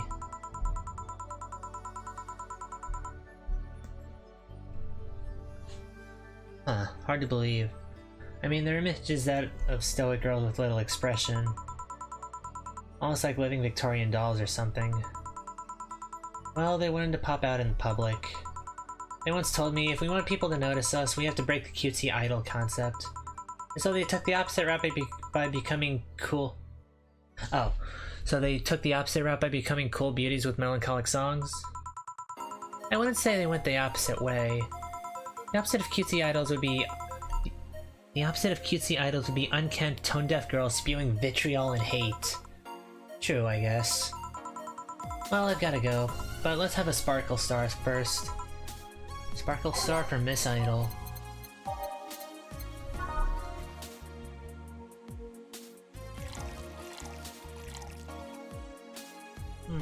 One shot of Karma Train. Sparkle Star. Here. Sparkling! Well, it's always a pleasure, Jill. Please come again. Will do. Oh, the handsome bartender. Nice to see you. Boss, Gil's back. I'll take my break. Alright.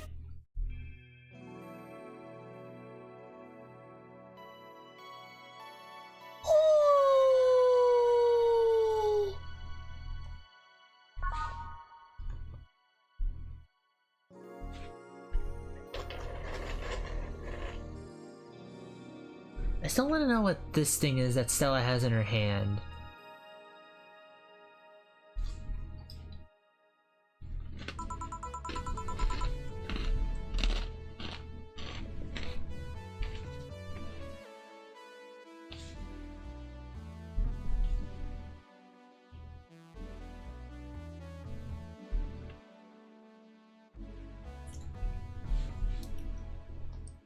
Note to self, buy oil for that door.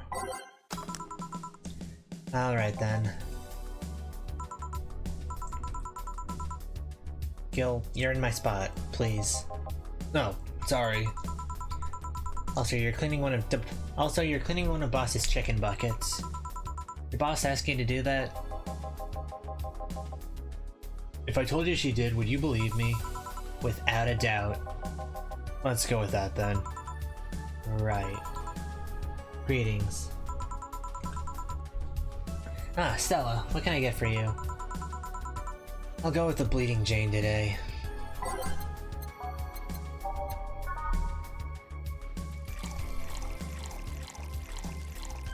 Blended.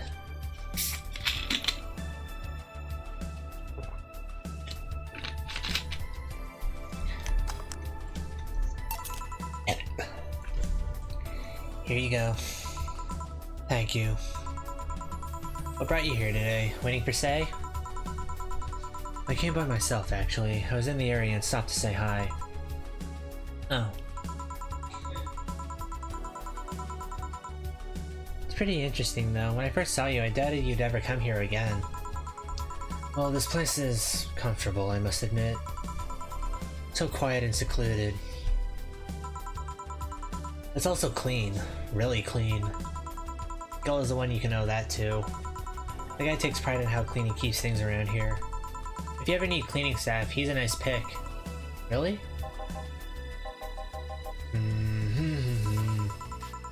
He's a bit out of it today, though. I see. Excuse me. Hey Jill, have you heard of the new gold rush in the city? Gold Rush? Everyone is paying small fortunes to get their hands on pieces of white knight suits. I think I heard or read something about that, but I'm having doubts, so probably not. In any case, how is it a gold rush? Well, the tech behind the suits was always safely guarded, but after the events at the bank... Sorry. After the events at the bank, the suits were remotely shut down, breaking many of them in the process. Many units dropped their armor right there and fled when the lynchings went on. Any white knights still stuck in their suit had to take the armor off manually to run away. It all happened in the middle of the lynching, so they'd be sitting ducks if they didn't. Some weren't that lucky. They got beaten up while they weren't able to move. So between the suits becoming glorified paperweights and many white knights going on the run, there ended up being a lot of junk lying around. The whole scientific community is rejoicing. They're on a race to reverse engineer the suits and take as much technology as possible from them. And of course, even single pieces of the armor fetch a high price these days. Can anyone see any profit from that research to justify those expenses? It's new tech, a whole field it's new tech, a whole field ripe with patents just opened for many, so I'd say yes. Huh. I mean, the BTC is literally a conglomerate built upon patents and trademarks, I can see how. There is one weird case, though. There's this guy named Jack. He's the captain of a very unique Blitzkrieg Corps unit. Unique? The guy had a really small unit, 5 people including himself. The aesthetics of his unit's armor was heavily modded to the point that they looked like a squad of henshin heroes. Hen what? They looked really gaudy. And it turned out that the guy actually broke through the software and disabled the remote switch. He is one of the few, if not the only, suits of armor with the OS intact. To say they're among the most wanted people would be an understandment. You know a lot about this. It's interesting, the amount of things you hear when dealing with drunk people of all kinds in the same place. It also helps to put on a front that makes people lower their guard. That should sound familiar to you. True. Wait. Here's a freebie, a fun fact. The failsafe was originally going to involve the armor blowing up and leaving no traces, but regulations and laws didn't allow that kind of technology near civilians. I guess even Zaibatsu Corps has its limits, huh? People love to demonize Zaibatsu Corps because, let's face it, they're far from innocent. But they're not evil overlords, they're just greedy. They're just a big corporation. They just so happen to have control over what tantamounts to a city-state. Corporations will naturally resort to draconian methods. I've heard horror stories from people outside the city about trying to use product placement. If you so much as hold a bottle the wrong way or get in the way of a logo, you'll be in for lots of trouble. Let's not start with theme parks or the like. Those are dystopias of their own. Then again, most of the demonization is due to Quincy being such a clown. Oh, that was Jill. He has no power anyway. He's just a front that whatever council behind Zaibatsu Corps chose. He makes a fool of himself and the attention is taken away from whatever it is that Zaibatsu Corps is actually doing. Yeah. So what you're saying is that Glitch City is basically a huge theme park. We've called the White Knights glorified mall security in the past, so yeah. Huh. No, seriously, Hen what? Can I get a Brantini here, please? Sure.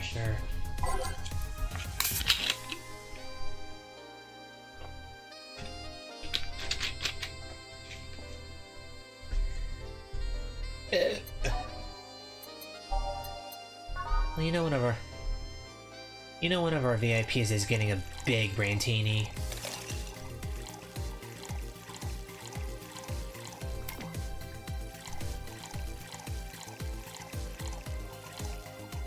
Aged and mixed. Here. Thanks. So I take it you're in a good mood today? Does it show? A bit. Yeah, well, I managed to nab a couple of tickets for the Kiramika Encore concert. Nice. Alright, as it turns out, she was just here. Again? Sorry. Again? Can't believe I just missed her. I was surprised too. I was more surprised she remembered my name though. And like last time, she was quite the graceful client. Man, so those rumors about her being really nice in person were actually true? Amazing. I mean, you always want the famous people to be nice in real life. But having such backing to that claim, to hear that she's so nice to everyone, it's nice to hear, you know? In fact, many think that's what made her so famous so quickly. How she's down to earth and totally accessible, making her someone everyone wants to root for. Ah, I see. Yeah, I mean, I guess you don't want to feel like you're supporting creepy people. Although, to be honest, I've never put much thought into that one. Half the time I have no idea who made what I use, nor do I care much. Being a nice person will take you far, though. My daddy always insisted that being ruthless in the boardroom doesn't mean being an ass. And that ruthlessness wasn't always mercy upon ourselves. And he has actually managed to get certain contracts over more powerful people, all thanks to being a nice guy overall. Sounds like good advice. Okay, Poseidon. Shh. But more importantly, Daddy. You really believe me saying she was just here that easily? You're not the kind to lie about stuff like that, so sure. Thanks, I guess. That said, can you go to the concert so easily? What about security and the like? My dad always has a unit keeping an eye on me from a distance. And you'd be surprised at how easily I can disguise myself with just a different hairdo and a cap. I see. I wonder if I could get in the disabled line with Sei and her wounds. Although she'll probably nag me about how she doesn't need it and we shouldn't abuse that. Hey, can you give me a classic drink? Sure. I want something classic now. You can't get any more classic than beer, Stella.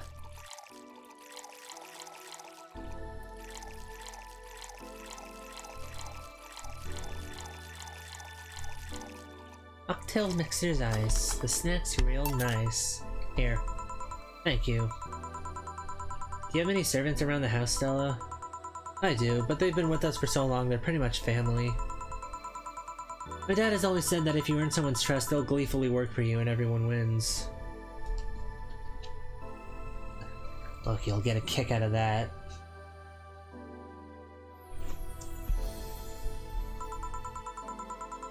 We even had a young gardener that left to study engineering, and he actually came back.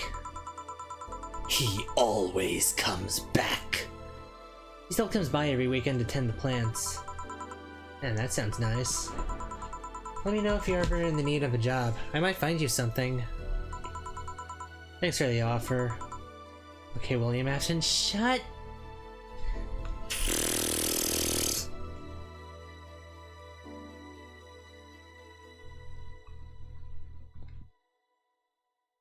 I always throw it back.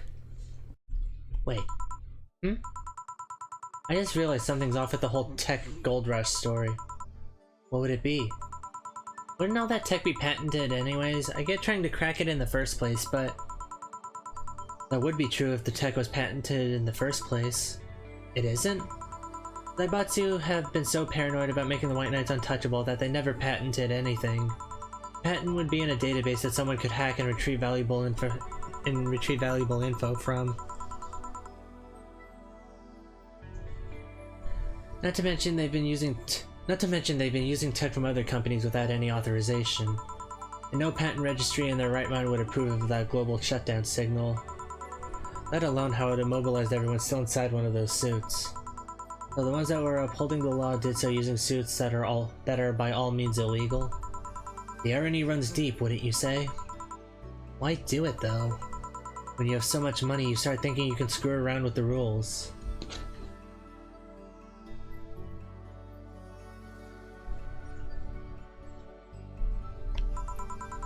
All that power makes you think you're above every law there is.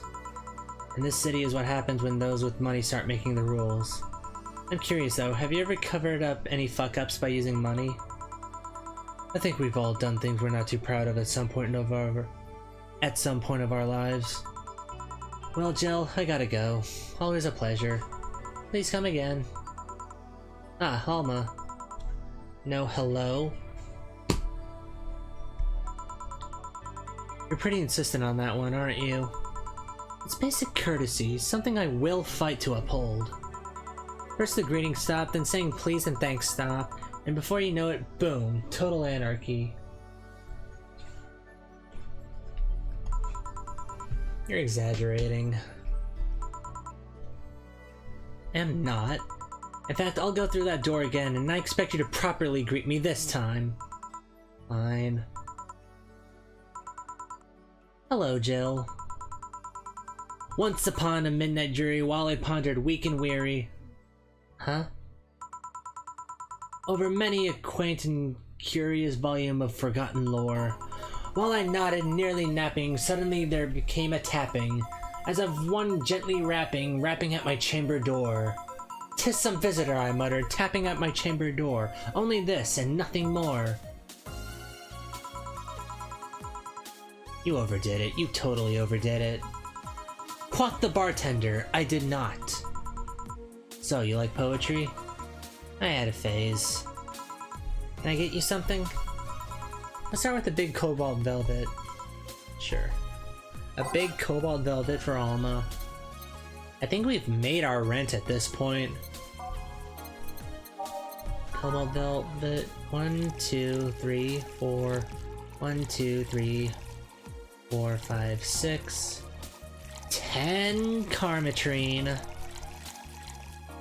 All on the rocks and mixed. Here. Thanks. Oh yeah, there's something I've been wondering about for a while.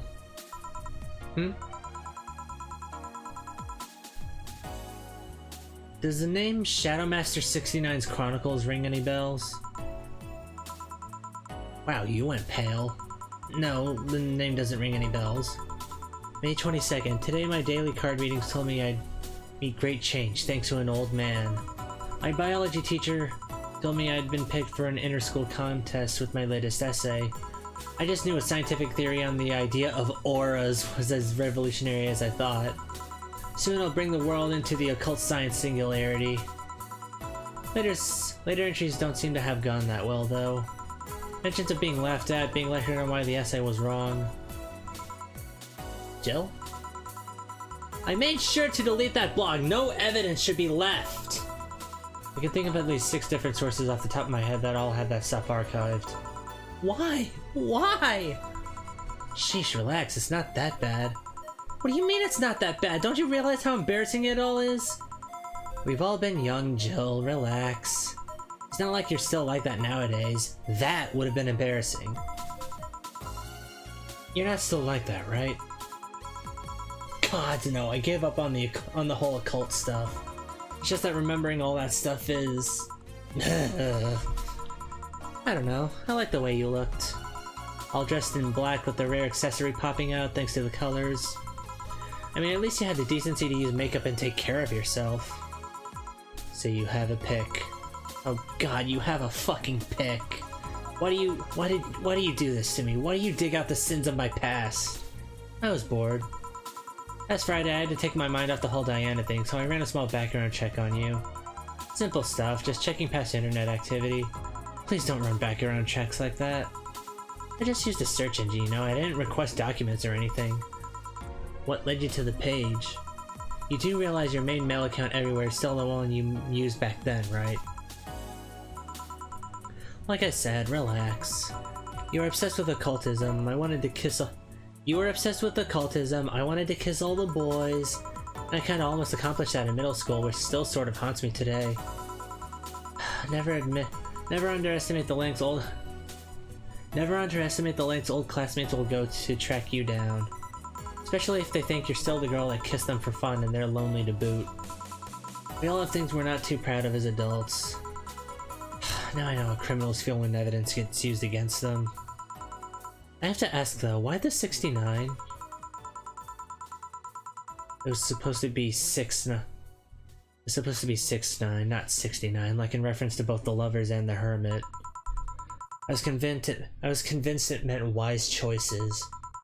Jill, there's nobody that would read that as 6-9.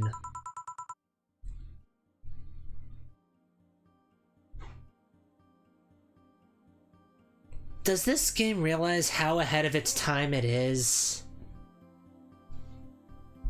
I was 12 at the time. Even at 12, I fucking knew what a 69 was. Just how innocent were you back then? You have no idea. Well, let's sweeten things up a bit. I'll have a sugar rush. Sure. Sugar rush. Are they trending? Are they trendy now or something? Bing! Here. This is the thing. Sayala, speaking of the past, what was your last long-term relationship like? That's sudden.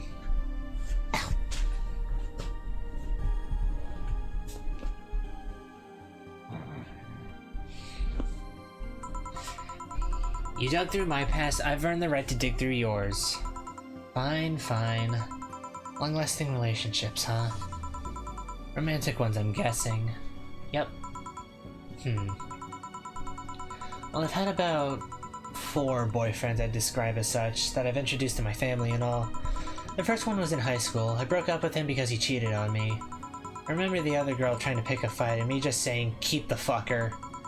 The second one was during my freshman year. Broke up with him after he thought it'd be funny to punch me in the arm. He starts with a friendly hit, and before you know it... Anyways. The other guy I met shortly after I dropped out. He was interested in marriage, but he wanted to get married for only half... He wanted to get married after only half a year or so of knowing him. And then there's Richard. Who? I spent almost 4 years with him. We got along pretty well, we had some awesome chemistry. I truly loved him. As time went by, there was a rift that started separating us. He just didn't like my family. He didn't? Moreover, he wasn't a family person. He distanced himself from his own and voiced that he didn't want kids. There was a part of me that wanted to believe, even if just for a little bit, that maybe he'd change his mind.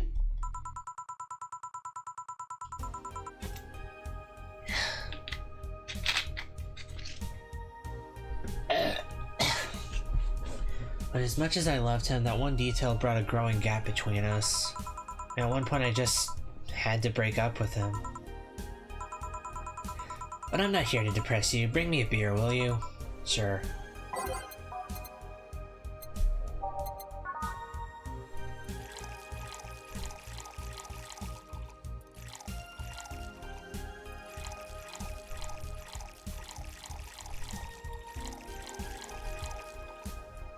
All mixed. Thanks for telling me that, by the way. Don't mention it. Okay, one more question and we're even. Oh, you really are embarrassed of that blog, huh? Sure, ask away. At what age did you get those implants in your boobs? Jill, I love you, and I know you're saying that in jest, but I've lived through so many rumors about me getting plastic surgery that I can't and won't take it as a joke. As such, in honoring our friendship, I'll just say this. They're real, and they're spectacular. Now ask the real question before I slap you.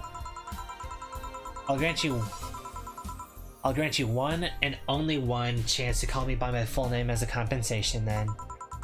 I gladly take your offer. It's funny that you mentioned slapping, but... It's funny that you mentioned slapping because my real question was, why did you get your hands chopped? Chopped. Oh, she's laughing at the word chopped, and in 2026, chopped is a part of the slang in 2026. We have numbers being read by their digits, and we have chopped. The people behind this game were visionaries. Well, there's a couple of reasons. First is that I spend lots of time typing, and these replacements help me avoid carpal tunnel syndrome. Oh. There's other utilities, like how I can interface with many devices. For example, there's a tiny computer embedded in my glasses. If I move my index finger, it acts like the computer's cursor.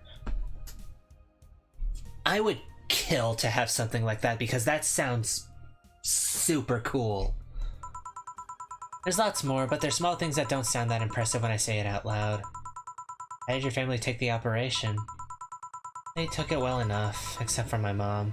She freaked out for months. She even went to the hospital to ask for my hands. Don't you miss them? Sometimes, but just during emotional moments. But as luck would have it, someone else has them. Shortly before my operation, there was an accident on the highway. One of the victims was this young lady whose right hand got completely crushed. I told them to check if we were compatible and all that. I mean, implants are not everyone's first choice if they can get a natural replacement. A bit of cosmetic treatment and it could pass off as her original hand with no problem.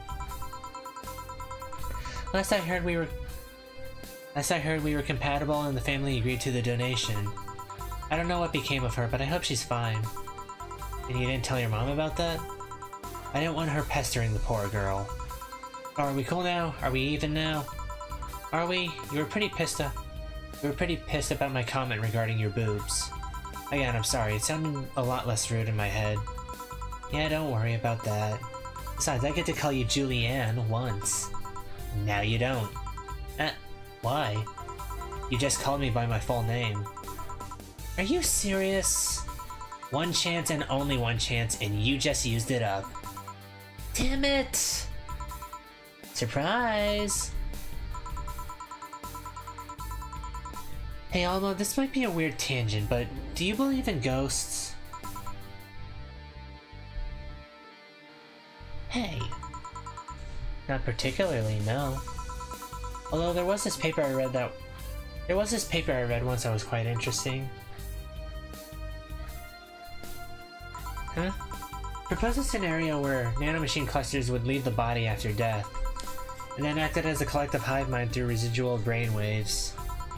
The result would be basically an image not unlike a hologram. Of course, the hypothesis fell through because such nanomachine density is impossible in a body. Even 5% of the amount needed is enough to make the blood too dense for the heart. And it's not like brainwaves are potent enough to create those reactions. Still an interesting read, though. I see. Don't give me that look. It's not my fault that you convince yourself that you're crazy. Well, I'll leave then. See you tomorrow. See ya. All done? I am. What about you, Gil? For some reason, the idle girl left him like that it seems. Think? It might have been while he was out. True. Hey boss, you're a fan of wrestling, aren't you? I mean, you were a wrestler, so... That I am, yeah. Why? I was wondering, isn't wrestling fake? Aren't twin tails for little girls and teens with 8th grade syndrome? 8th grade what? When you get down to it, wrestling is as real as a soap opera. I mean, you don't really expect a legal lawsuit to be fixed in a ring, right? Sure, in my ideal world, you would solve all legal problems through good old wrestling, but... No, seriously, 8th grade what? But you don't go around calling soap operas fake. It's a show, and just so happens to use fights as an expression. You might as well see it as a unique form of theater. Besides, considering the injuries many wrestlers suffer, it's not all fake. Huh, I didn't think about it that way. Sadly, I won't stand for anyone bad-mouthing wrestling. So now I have to go and break Gil's back to make you humble. Oh well. Wait, what? Come here, fuckboy! Fuckboy!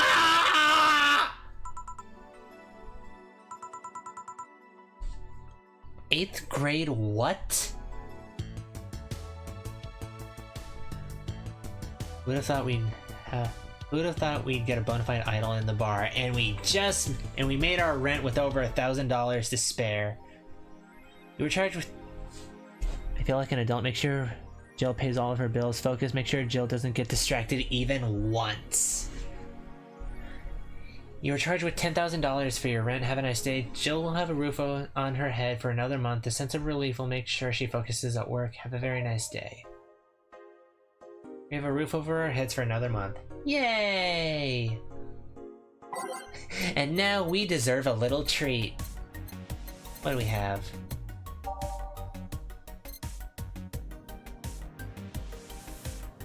A Mickey banner, paper lantern, vintage gaming.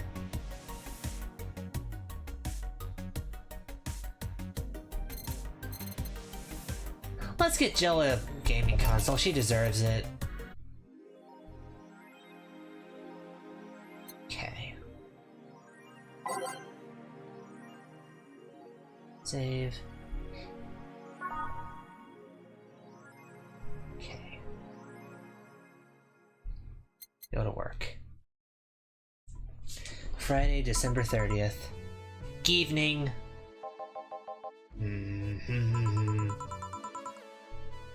Gil, are you having Shine Spark? Ah, hey Jill. Are you okay? Are you in love, maybe? Nothing of the sort, I'm fine. Right. No, seriously, did you fuck? Men only get so happy after they fucked. That's not... Oh my god, you totally fucked. Was it Alma? Did you have 7 minutes in heaven with her? No, I didn't. In any case, congratulations. I haven't seen you this happy since... well, never. Hello, Jill. This is for you, Gil. And this is... copy of Sunshine Stone. You've been humming that shit non-stop, so here you go. Thanks, I guess. It's also a congratulatory gift. For what? Don't play dumb, you totally just got some. It was Titty Hacker, right? You always had your eyes on her. I sent her a message. She'll confirm if she did the dirty with him or not. Let me know. Right. I'll be back in my office then. Anyway. Shine Spark?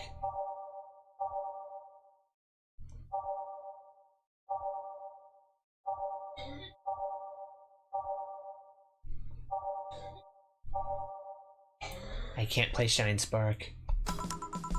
Exchange can change lives. Oh, it's the Lutesses.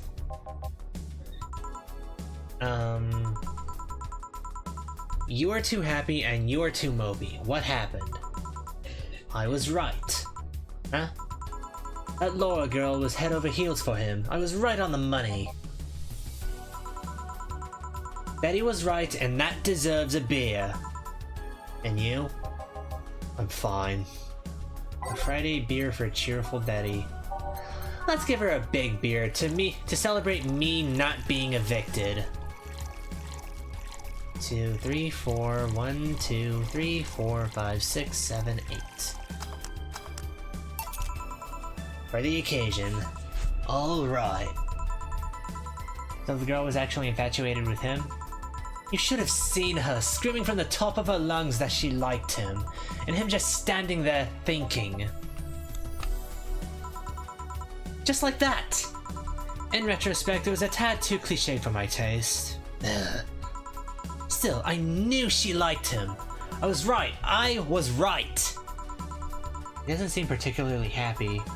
He never is. Unlike your coworker. Holy shit, did he fuck? You're making it too obvious, Gil. How? That beaming face is unmistakable. The face of a guy that got some and enjoyed every moment. Back to Deal though, like I said, he seems lost in thought. Victories like these are few and far between. Let me enjoy myself. Can I get something non-alcoholic here? That's not how you drown your sorrows, piece of scrap.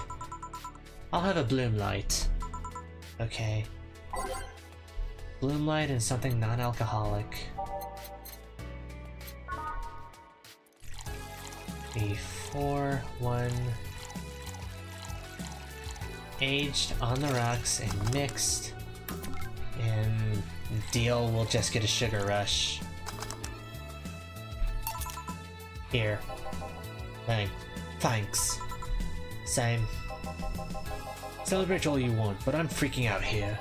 I know nothing about relationships. I have no idea what to do. Well, for starters, what do you think, Jill? Me? Her? Betty, I've seen a few of your relationships, remember?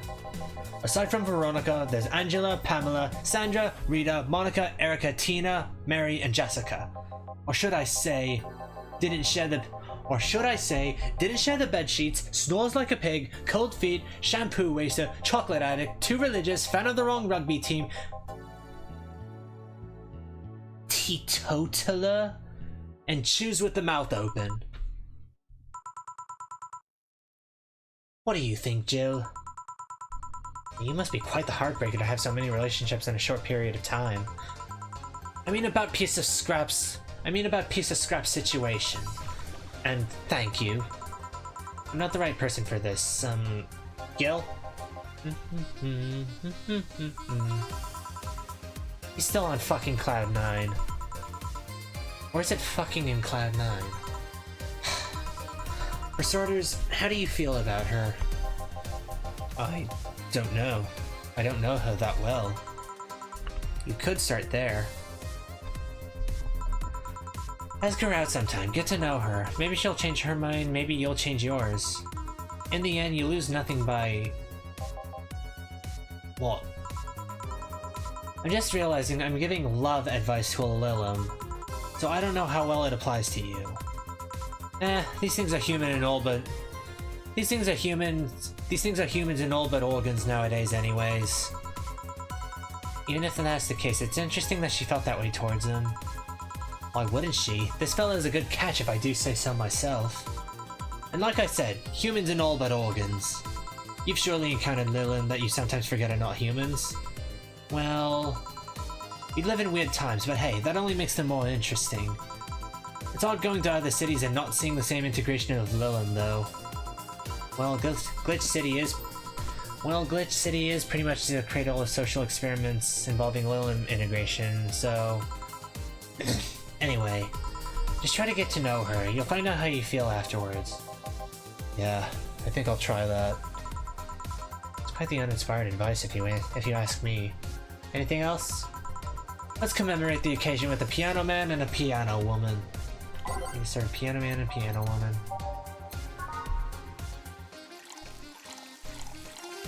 One, 2, 3, 4, 5. 1, 2, 3, 4, 5. 1, 2, 3.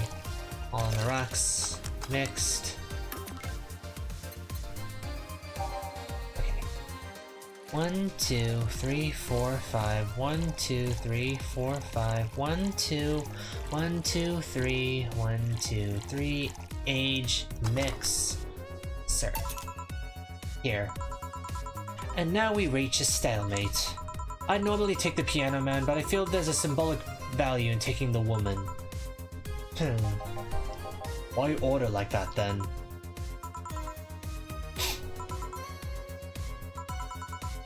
I hate Laura.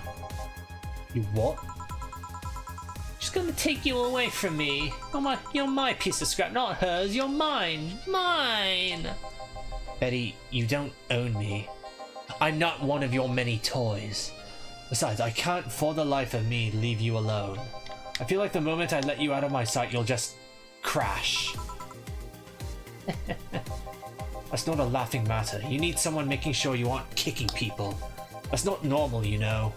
Besides, it's not like I have something with her yet. You're right. So you won't leave me? I'd worry myself sick if I left you to your own devices, honestly. We should leave now. Oh yeah, we're holding a small New Year's party tomorrow. I don't know if you want to come. We'll come. We'll come. Are you sure? We will. Fine, we'll be here, Jill. Anyway, see you then. Bye, Bill. Please come again. No. Shit. Gil, I'm out. Not so fast, Miss Lena Smithy, if that's your real name. Fuck. I went to the Augmented Eye looking for you, and what do I find out? Lena Smithy is not a person. It's just a collective nickname everyone uses when writing crap. Why lie to me like that? Well, no matter. Night's young. Give me something nasty like last time, will you? Do you want something nasty again? What was that one promo drink?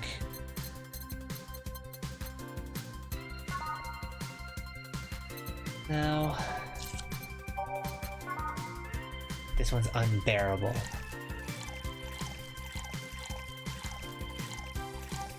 Three, 1. All blended.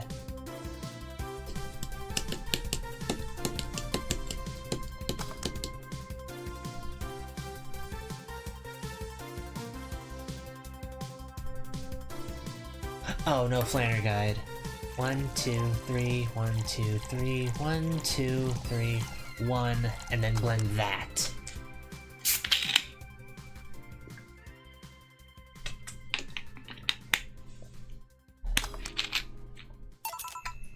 Here.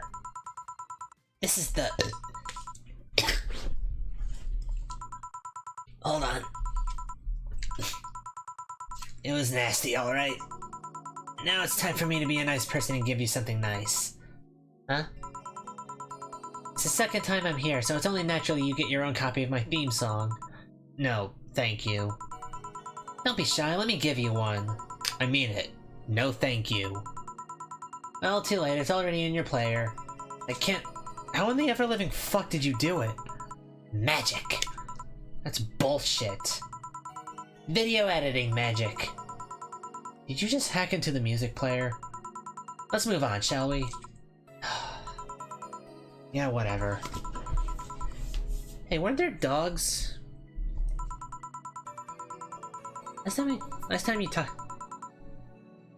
Last time you talked about this place like it was this zany haven of sorts, but I see the same shit. Seriously, no decorations or anything of the like? Good question, where are the dogs?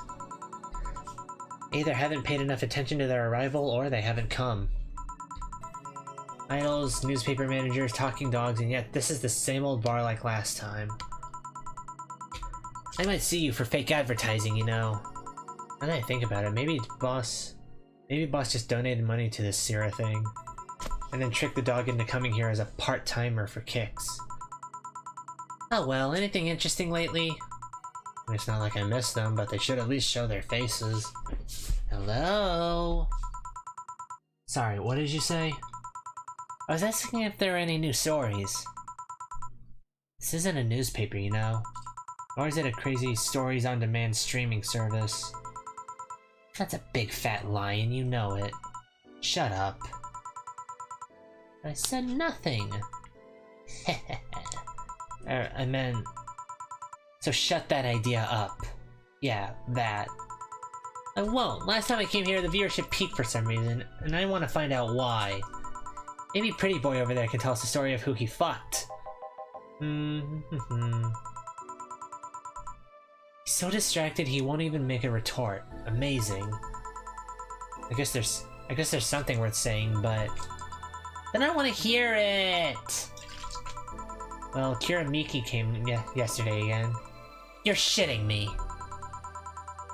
You expect me to believe she came all the way here again? Do you even have proof like the glass from last time? Well...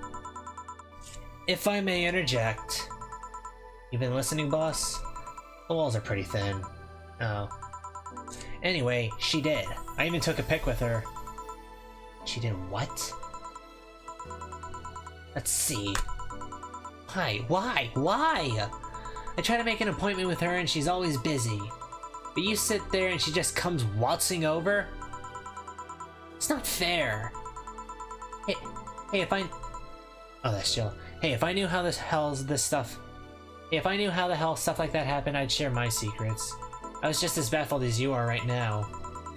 Yeah, but I bet you're not even that much of a fan anyway, are you? You're not wrong. You at least tell me how nice she was as a client.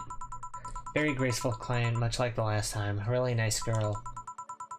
I'm gonna give you my number. If she ever comes back, you let me know, you hear? Not gonna let you keep her to yourself. I really doubt she'll come back again, though. She already came twice. I'm not taking any chances. Ugh, I need something to drown this anger with. Give me something girly, will you? Okay. Can't go wrong with this. You can't go wrong with this sugar rush, but I am gonna load it up with Karmatrine.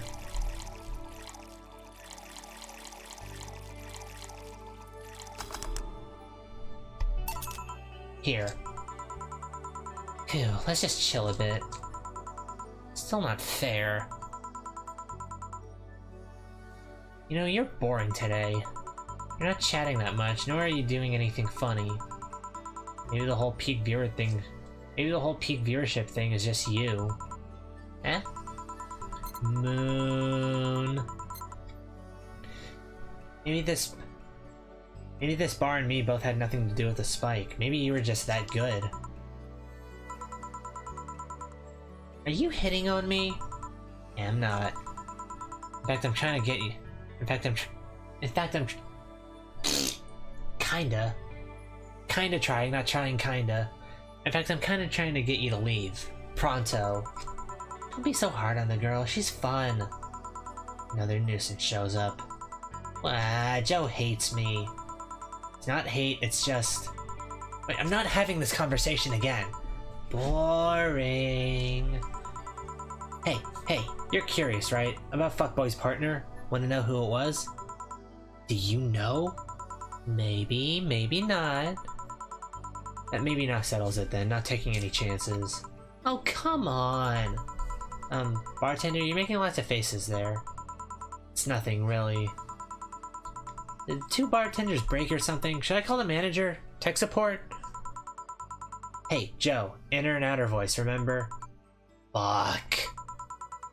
What? Who fucked? Aside from that guy, I mean. Say, you're oddly calm today. Well, I've been getting more sleep lately. That way I don't feel like if I stop speaking, I'll die. Crash is one hell of a drug. And wouldn't you know, I can actually make it premium. Wouldn't you know I can actually make it premium time if I go commando? Huh? But come on, I'm getting bored out of my ass here. Do something! Wait, Cobblemon? I'm not a dog. You can't just ask me to roll over, you know? Mind if I entertain you a bit then? Boss? You and Gil take a break. I'll entertain the Missy here. Alright. Ah, Jill, by that I meant take Gil with you. I don't want him humming to the middle of the I don't want him humming to the middle of the road and right into a truck's grill. Heh. Grilled grill. Grilled Gil. Right. Alright, Gil, come with me. Huh? It's way better than Pixelmon. I don't know what Pixelmon is.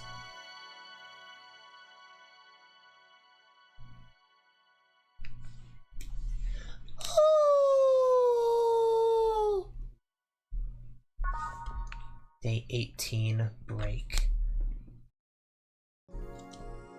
It's now safe to keep playing.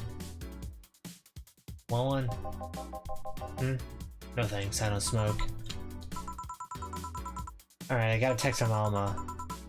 Boss, Alma and Gil didn't fuck! Well, that's a bummer!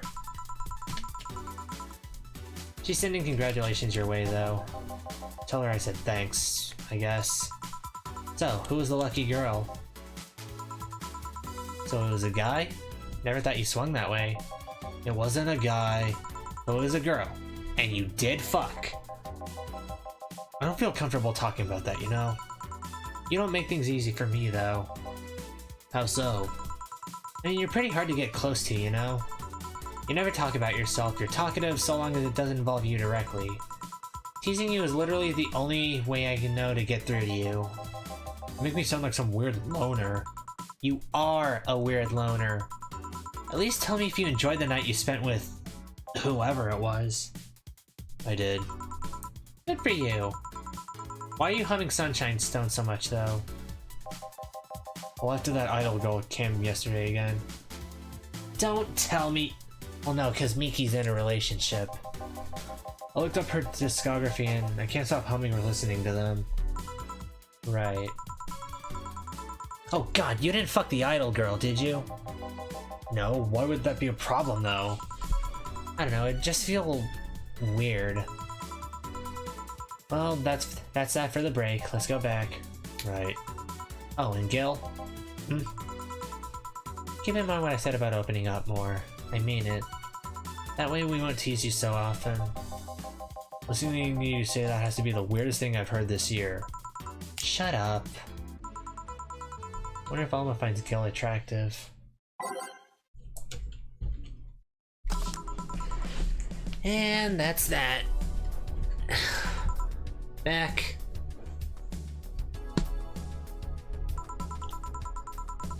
What were you two doing back there? Fucking. Oh, so just chatting then. Holy crap, did you two actually fuck? John has the face of a man who fucked to death recently. Seagull, you're making it too obvious. How? What'll you have today? I'll have a gut punch. Coming right... Huh? What? Nothing. Dorothy wants a gut punch. Is the world ending?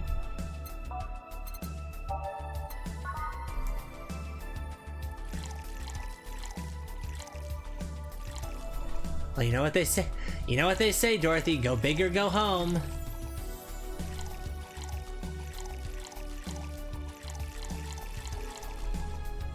Aged and mixed. Here. Stop looking at me like that. Sorry. Are you okay? It's weird for you to order something like that. Yeah, I'm just trying out stuff.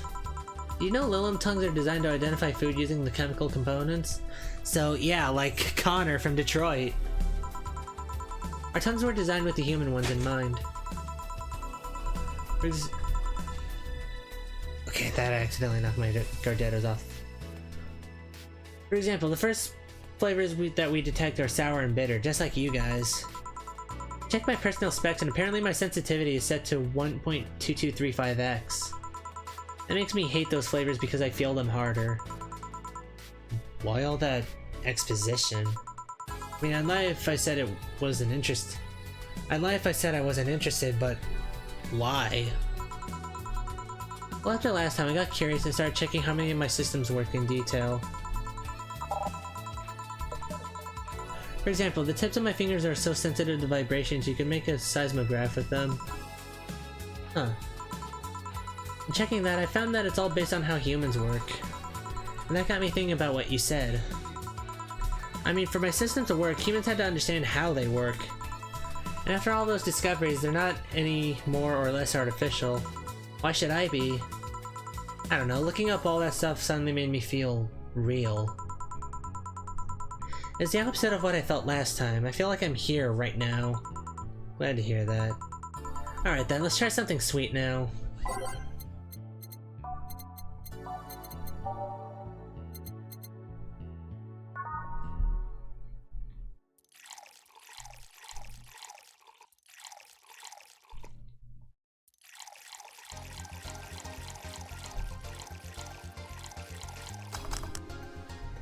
Most alcoholic sugar rush you will ever have, Dorothy. Here. Ah, nice. To be honest, it's a bit surreal for me. What? I'm here talking to you and you're answering like any human would. You're even expressing happiness. I remember when I was a kid, I usually tried to strike conversations with AIs. But after a bit, they just start looping through their built-in answers, repeating the same things over and over. That always made me crash back into reality. I think back to that, having such AIs like you here right now, it's amazing. I don't know, it makes my inner child happy to see something she always dreamt of. It helps when I feel particularly cynical. Ah, you flatter me. Besides, I've always thought about humans like nature's Lilim. The method might have been different, but we too evolved from a more simple form ages ago. If Lilim managed to create biological life years from now, it will all have come full circle. So what I should take from this is, you love me? Don't overdo it. Anything else? Let's go with the sugar rush. You mean like the one I just gave you? Here. Even in doubt, my love for these is real. How romantic. Man, that Go-Go is a blast. Don't you feel like talking a bit more with Dee Dee? Dee Dee's too much of a prick and Go-Go's tired. Besides, I want to talk with the bartenders. Oh, fuck. Well, I tried. Jill will be in my office. Cute little girl, Lilim! Cam girl! Oh, fiddlesticks. What's your name, girl? I'm Dorothy Hayes, at your service. You come here often? Are you hitting on me? Hey Dorothy, I'm in the middle of a live stream. Do you want to participate? Sure, sounds fun. Okay, let's take a recommendation for me. What should I drink next? Try the Sugar Rush. Bartender, a Sugar Rush over here. Bartender! Sorry, what? Sugar Rush, please. Right, Sugar Rush, again.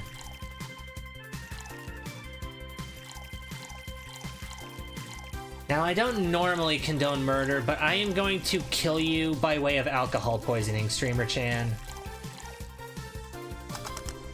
There you go. Here. Good choice, Dorothy. Yay! So what are you doing in my turf? Streaming Chan. Oh, Streaming Chan. Yes? No, I mean, that's what she calls herself. Man, that's a tacky name. Yeah, but it's my tacky name. Actually, that's not really my name. What's your real name, then? Behind Streaming Chan's awesome mask lies the humble Nicole Chen. Humble. Why not call yourself Streaming Chen? It's funny that you mention it. You see, when I started, I called myself Nico Chen. I changed websites so the name felt a bit out of place. Thus, I became Streaming Chen. Everyone nicknamed me Streaming Chen though, so I just went along with it. Oh yeah, I get it. At one point I was gonna call myself Dolores Hayes. Then I realized the name was as subtle as a brick to the face. Anyway, I'm here because the last time I came I ended up with greater viewer numbers than usual. So I wanted to treat my loyal audience again. Oh, I see. I have such a good voice for her. What do you mean by that? Well, you came to the right place, especially if you're looking for some comfy fun. Honey here might seem harsh, but you just need to crack her shell. Shut up. See? You just need to say the right thing at the right time and she becomes a sweetheart. Quiet, you. Don't play hard to get, you know it's true. Hey, Stream Girl. That's me. I'll regret asking this, but don't you have a sponsor? It's weird that it's been...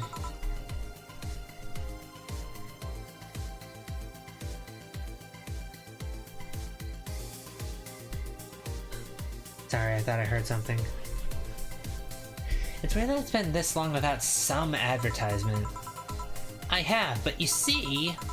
The contract with them expired, so Marvin, the business guy or whatever, had to make a new one.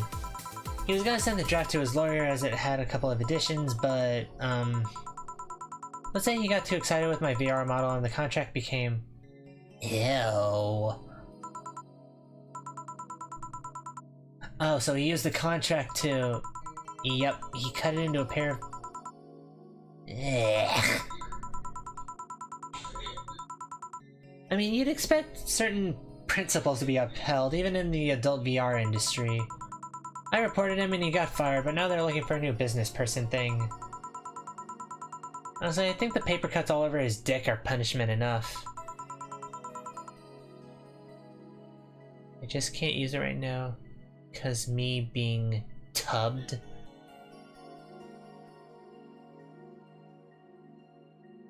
But I mean, why the contract? I don't mind it if he jacked off to an image of me, but the contract? That's money you're soiling right there. I would have gone back on the deal were it not for the owner paying me a visit and apologizing profusely. Some people seriously... dick paper cuts. I just can't use it right now because of being tobed.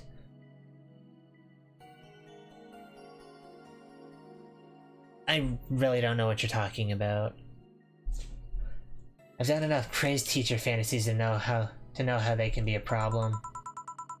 I don't think you need to have experience to understand that. That said, Gil's been grimacing for a full minute now.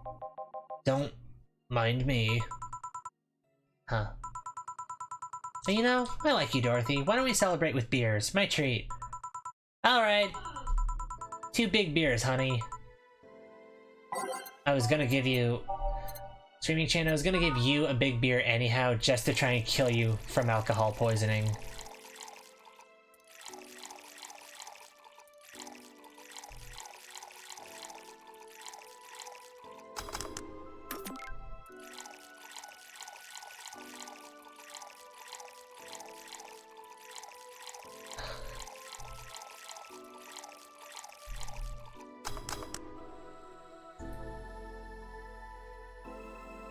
Tube. Oh. Here. Cheers! Cheers! Alright, I'm not feeling like tongue on my feet. Time to get lewd. Did I hear lewd? Do you have any stories? This'll be a treat for non-premium users. I once met a guy that insisted on doing it in the jacuzzi. He didn't mind being in premium time, so I started setting up the cameras. And man, was it a challenge.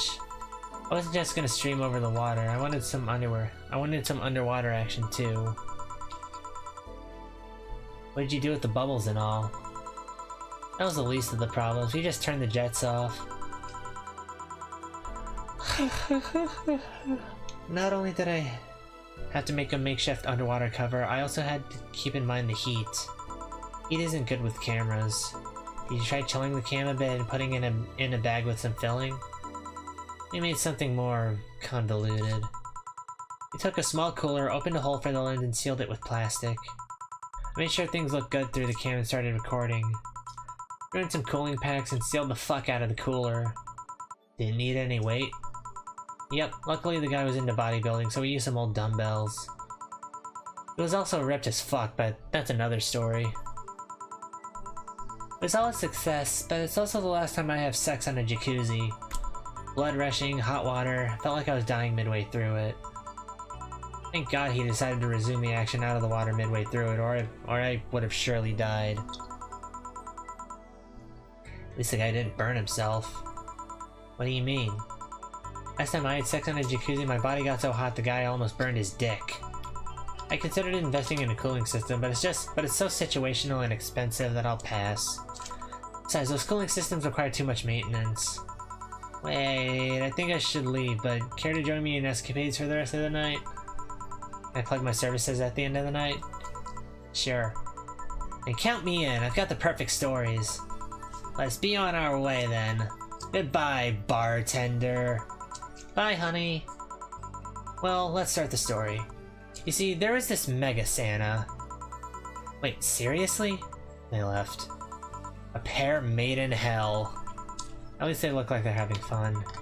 The method of filming on water sounded convoluted as fuck, though. I guess it's hard to keep a cool head when you're horny. We're done, boss. And don't you just feel great? Were we in the same place? Here, Jill. What's this? A bonus. Yeah, I got a taste of the kind of clients you deal with, and keep it up. Well, tomorrow's a big day, so get ready. It goes for both of you. Either I'm getting old or that girl was too much even for me.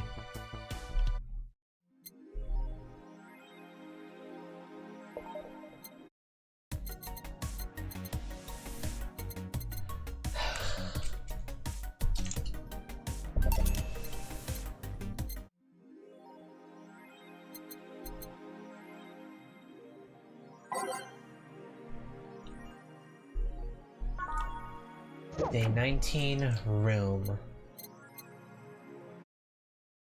Saturday, December 31st. Well, let's see. Yellow's in the back getting everything ready. I'll go grab some food I've ordered. They only agreed to work on New Year's if I went to pick it up myself.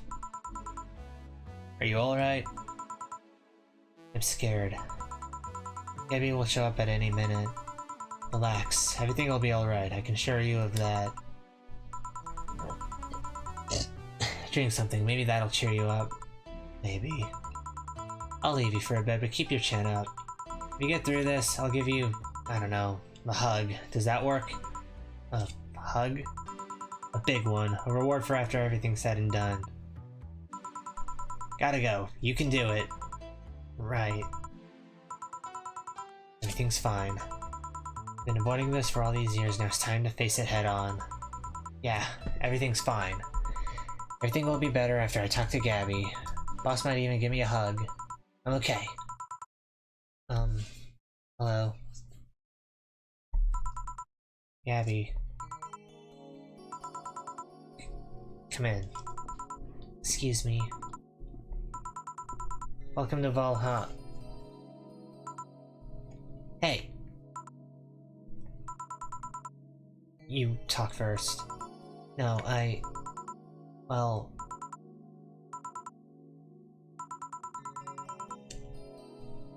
Some days ago I got a letter.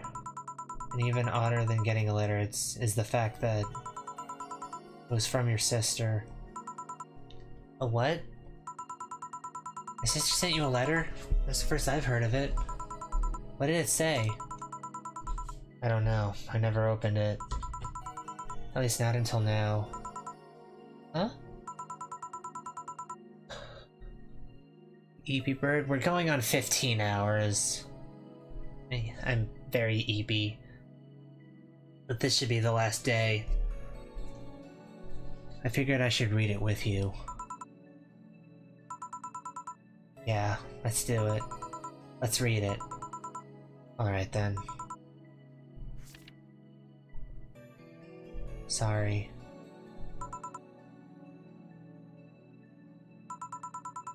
Just that? Yep. Isn't there anything else in the letter? Maybe on the back? This is just like your sister. I spent days worried about this letter, not wanting to open it for fear of what it might contain. I lost sleep and appetite thinking about it, and after all those worries, after all those problems, after all these years of not talking to her, she sends me a letter, a fucking letter of all things, and she just says sorry? Sorry for what? For our fight? For not talking all these years? Ah, now I'm fucking pissed. Are you laughing? Sorry, I remember all the times my sis provoked you that way. Like that time she gave you chocolates labeled 1, 2, and 4 during Valentine's Day. And you were pissed about the lack of a 3. Or that time when you left an unopened beer bottle on the table, she sneakily opened it and took a sip. She didn't tell you she did it and you were confused all day long. She always bragged she knew me like the back... She always bragged like she knew me like the back of her hand. If the letter was supposed to piss me off like that, I guess she had all the rights to brag. Maybe she was being sincere, though. She did express to me that she was... She did express to me that she was sorry on more than one occasion. She did, huh? You told me she died from localized nanomachine rejection, right? In her heart, yeah. Instead of the massive rejection that always makes the news, her case was more focused. They usually amputate or replace the part and call it a day. But organs are different. The condition made her susceptible to transplant rejections. Not to mention artificial hearts and genetic treatments were out of the question. Yep. Thing is, apparently she suffered that since she was 18 but kept it a secret from everyone. Why? Hell if I know. I was angry to learn that she hid it. Why didn't she tell me? Was it to avoid worrying me? Was she ashamed? Was that it? Or what was it? Wait, how does she live so normally then? She had to use a serum. Shots near her heart every 3 days. Apparently the serum burns like hell. The shot even left her a nasty mark where she had to apply them. The thing near her left breast wasn't a birthmark, and the rejection was what ended up killing her. The nanomachine rejection was what ended up killing her, but they couldn't find out what made her so vulnerable. Doctor said she might have missed a shot, or the shots made her other defenses grow weaker. The condition could have just gone nuts out of nowhere, or maybe it was blood pressure. Maybe it was a regular heart attack and the rejection acted afterwards. They don't know. She kept it a secret from everyone so nobody knows. Maybe if she told me about it, I could have helped her. Maybe it could have helped her. Maybe she'd still be alive. Maybe she wouldn't have faced it alone instead of just dying in her sleep. Thinking about what ifs won't bring her back. Huh? I spent so much time hammering myself with what ifs after you told me she died. What if I waited to cool down a bit back then? What if I just swallowed my fears at that very moment?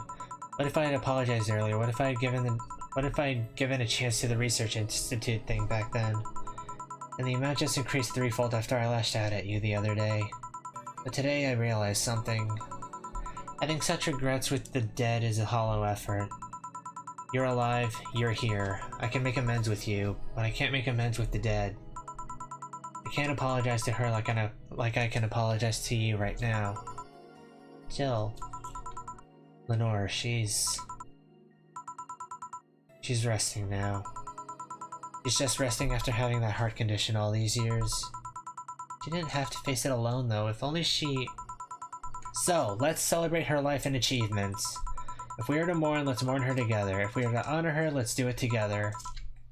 Together. Lenore was a fun-loving person. The best we can do right now is try to lighten up, even if it's only for a moment. I need to ask though, did she really start to complain about chest pain shortly after I left? No. She didn't get visibly worse. She didn't get visibly worse after you left or anything. Everything was actually too sudden. She did complain about chest pains from time to time, but that actually goes way back before you left.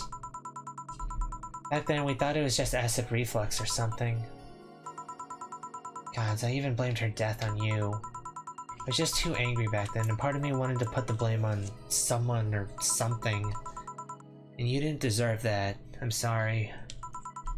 Hey, I'm sorry too, you know? We both have things to apologize for. Didn't think too much about it.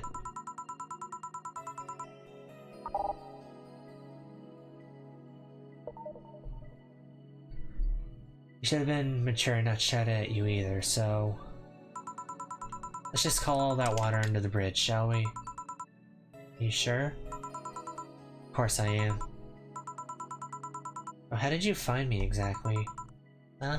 Well, have you heard of a message board called Danger U? I have, yeah. The truth is I visit it from time to time. And the other day I read a thread that discussed the bar. And the description of the bartender sounded just like you. Are you mad? No, not mad. More like dumbfounded. Hey Jill, can you tell me what the problem was back then? What sparked that fight? Weren't you happy with my sister? Well... Back then, I didn't know what to do with myself after I graduated college. I went in and pretty much hated my last couple of years there. It's not far-fetched to think that I only tolerated being there because your sister was with me. Had she stopped supporting my studies, I would have quit right then and there. And then after graduating, I got a very good job offer that she accepted on my behalf in no time. She kept saying it was the best for me and my future, but I was livid. Why did she have to do that? I hated it. I didn't even know if I wanted to go there, but she still insisted so much. Like she was forcing that burden on me. And then my became our future and she started talking about marriage. You were going to get married? I don't think we ever took it seriously. It was just something she kept mentioning. I like she didn't think about it down the line, but she mostly teased me with it. But the thought suddenly scared the shit out of me. I loved her, but I don't think I was ready for such a commitment, especially considering what she did. I didn't know what I wanted to do, but I wasn't going to let her decide such a big thing for me. I mean, she could be really pushy from time to time. Like I said, I pretty much passed college thanks to being with her, and that was partly because she was so pushy.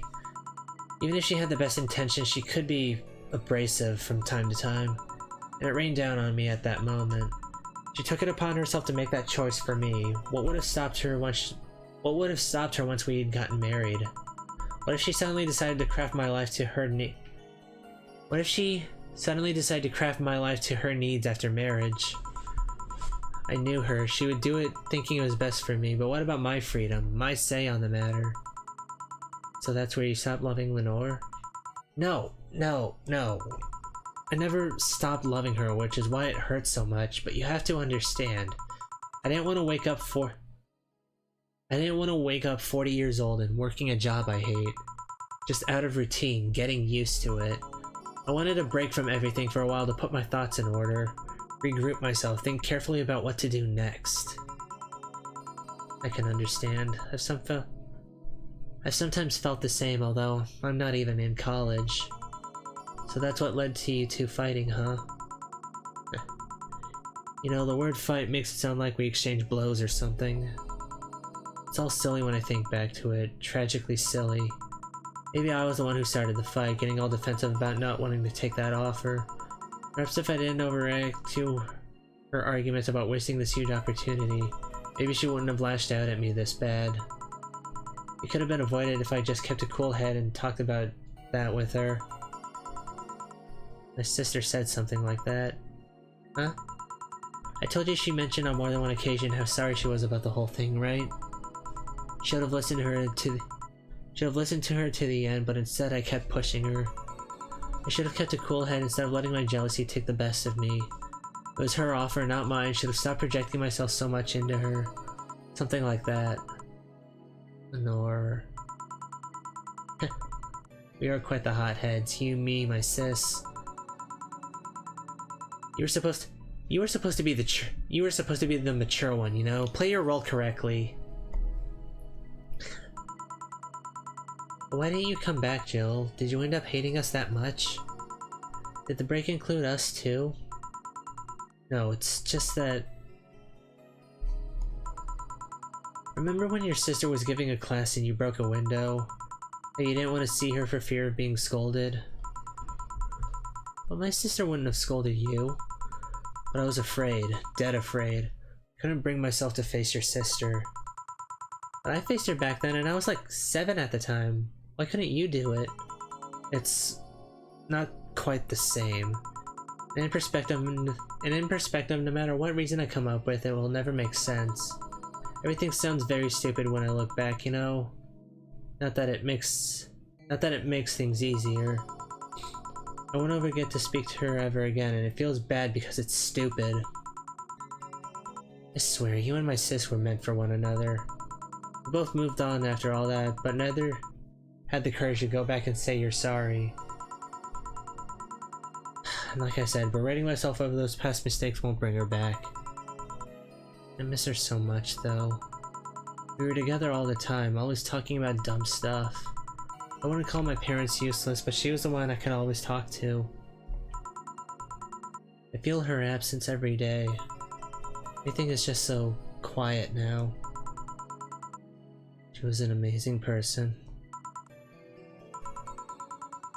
Yeah, she was an amazing person. Huh? Mourning is fine and all, but we should be celebrating her life. If she was here, she would tell us that there's no fun in sulking for so long. She told you that all the time. Same way she told you to stop rubbing things in people's faces. Both figuratively and literally. Hey, I was 8 back then. Well, let's have a toast in her honor, shall we? Toast? Yeah, let me get you a drink. A drink? Don't worry, trust me. Let's make something to toast Gabby with. Preferably something sweet.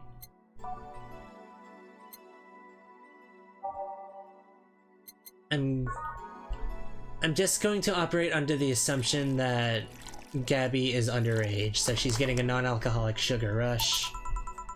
Grab this for a sec. Okay.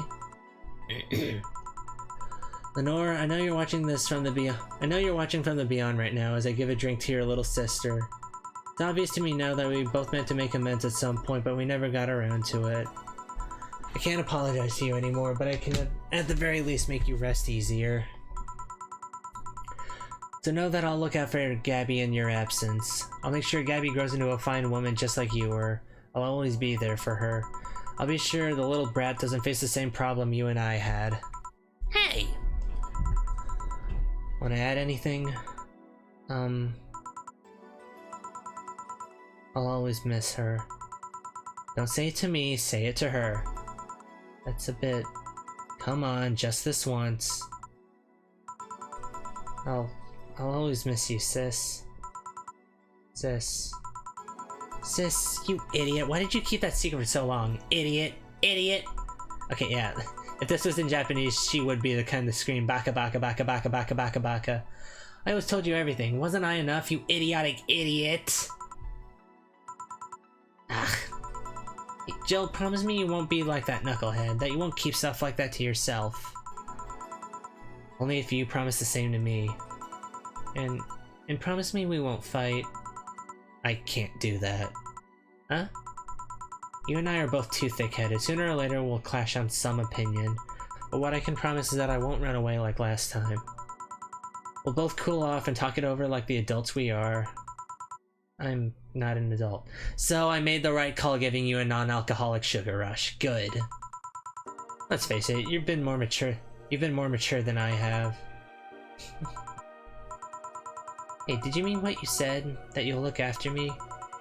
I'll always be here for you, Gabby. I mean, I'm not Lenore, but I wouldn't dare leave my little sister alone. Jill.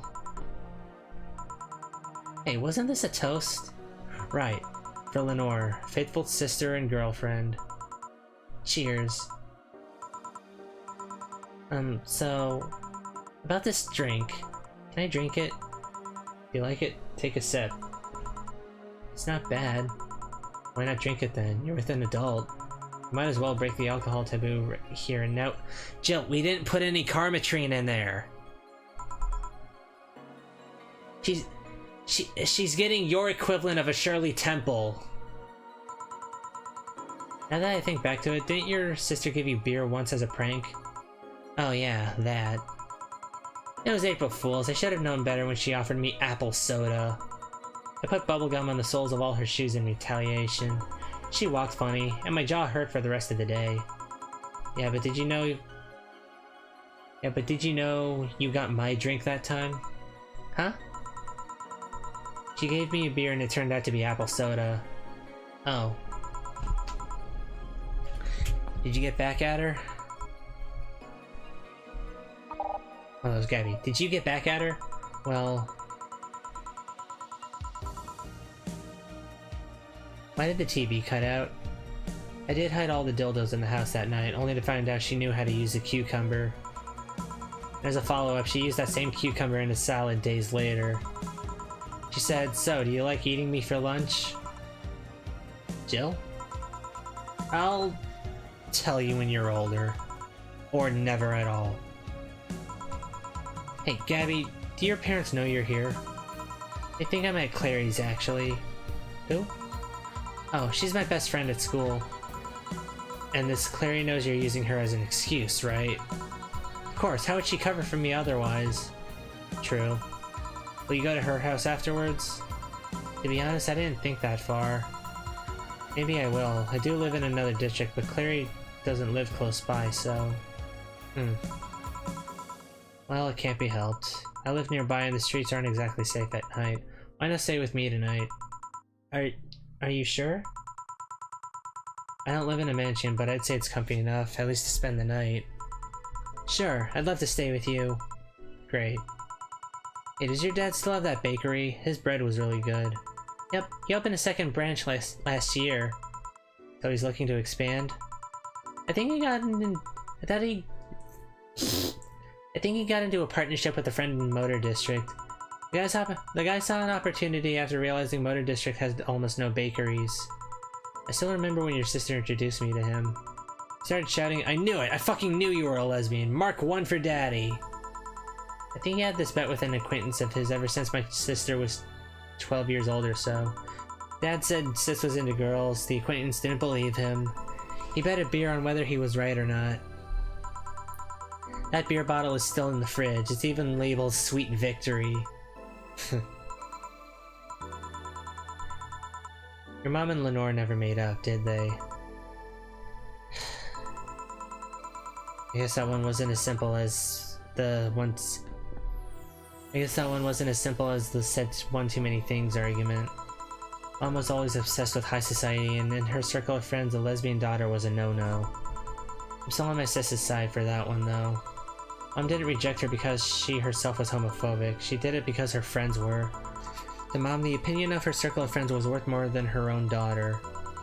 How'd she react to her death? Don't know. Mom and Dad broke up 2 years ago. They did? They never got married, so there was no proper divorce. I haven't seen her since August, I think. Did you two fight too? No, she just hasn't showed up. Must have felt alone, huh? I've been there. A bit, but I'm not alone anymore, thanks to you. Huh? I thought there was gonna be a party here. Alma, over here. Party? Small New Year celebration. Wanna stay for it? I don't want a kid to burden. Don't worry, you won't. You'll only get cola for the night though, no alcohol. It'll give us time to catch up even more. I can even introduce you to some friends. Are you in? If you don't mind me. Great. Hey Alma, come here. There's someone I want to introduce to you. Oh, and fade to white.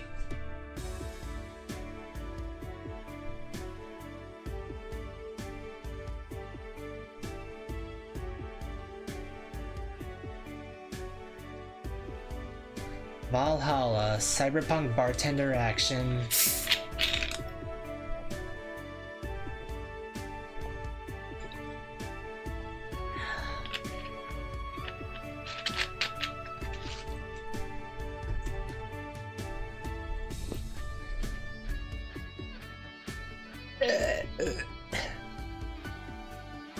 Now that the game's over, I can take this Valkyrie helm off.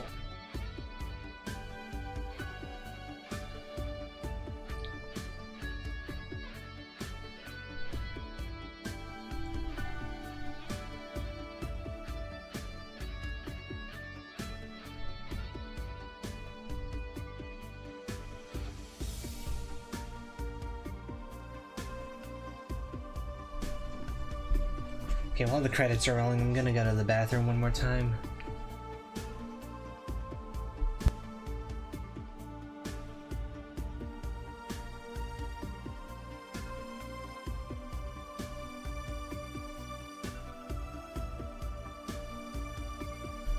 I realized it would be disrespectful to put my face over the credits. I can't talk right now. I'm making piss.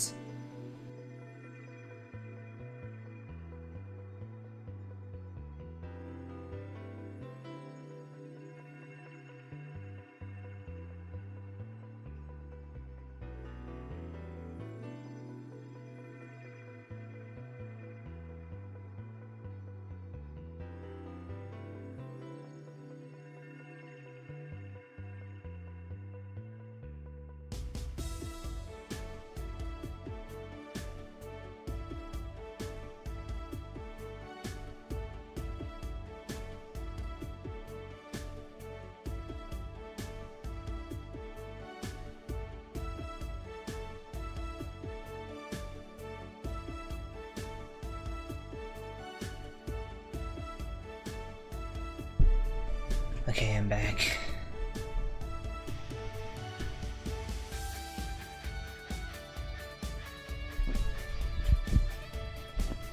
Published by Isbrid Games.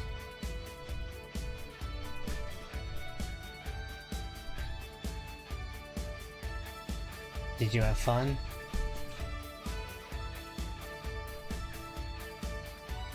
Do I click?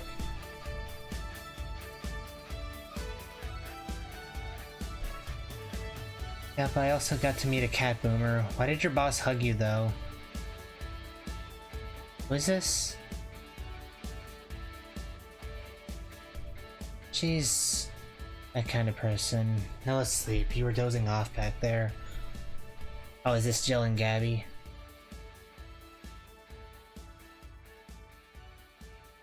You're right. Good night, Jill.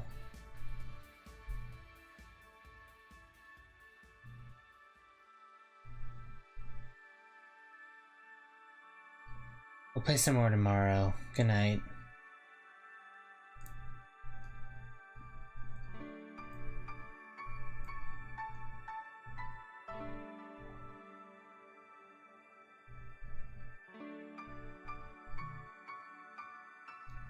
I'm guessing Pelusia means player. Gracias, Pelusia.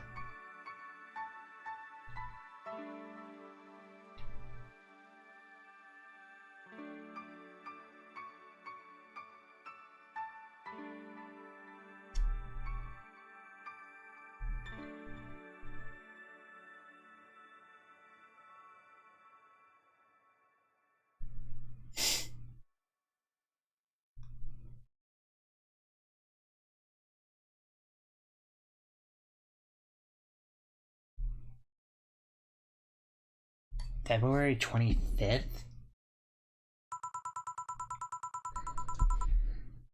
I still can't believe you actually made me do that sleepover thing. You didn't have to accept, you know. Shut up. I'm having a good time. Oh my gosh. Sisterly bonding, get Alma's ending. See, even Gabby's having fun. Relax a bit. Yeah, whatever. You know, Alma, you remind me a bit of my sis. I do? How? I always manage to get a reaction from Jill.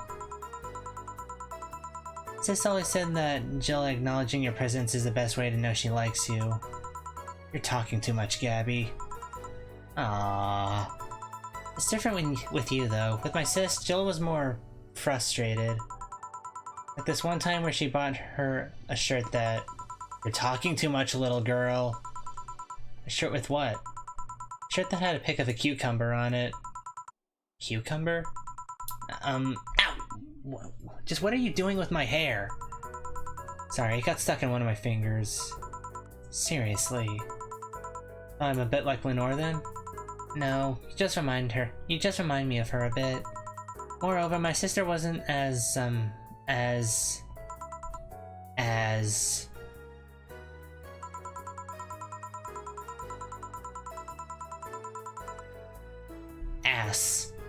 What this girl is trying to say is with your tits and ass, you could build a Lenore and a half out of the mass.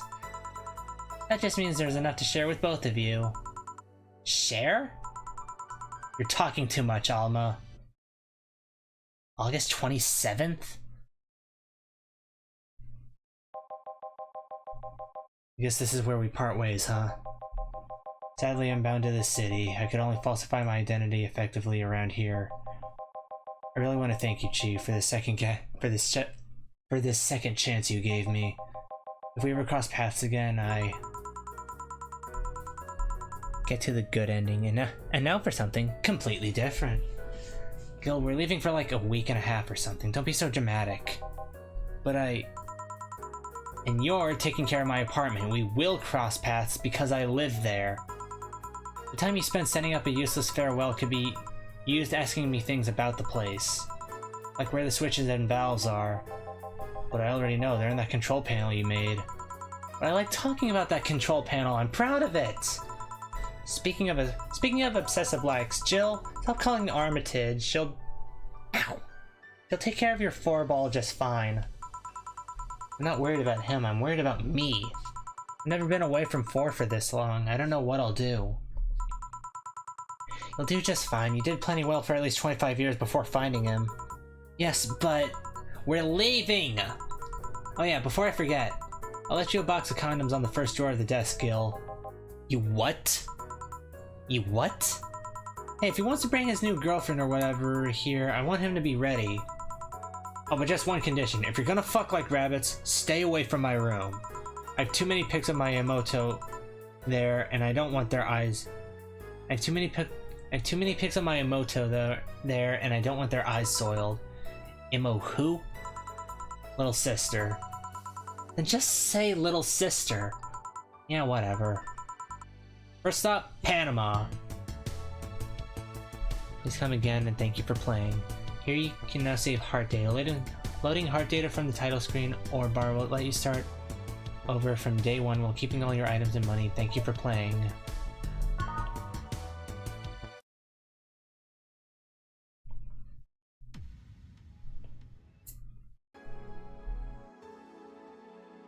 Goodbye, Miss Bartender.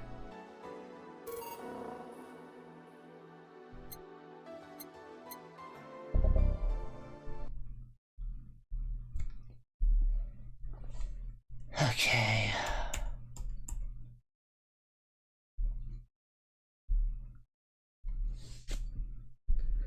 I'm not even gonna pretend I have something to say tonight. I'm cutting the stream and going to bed.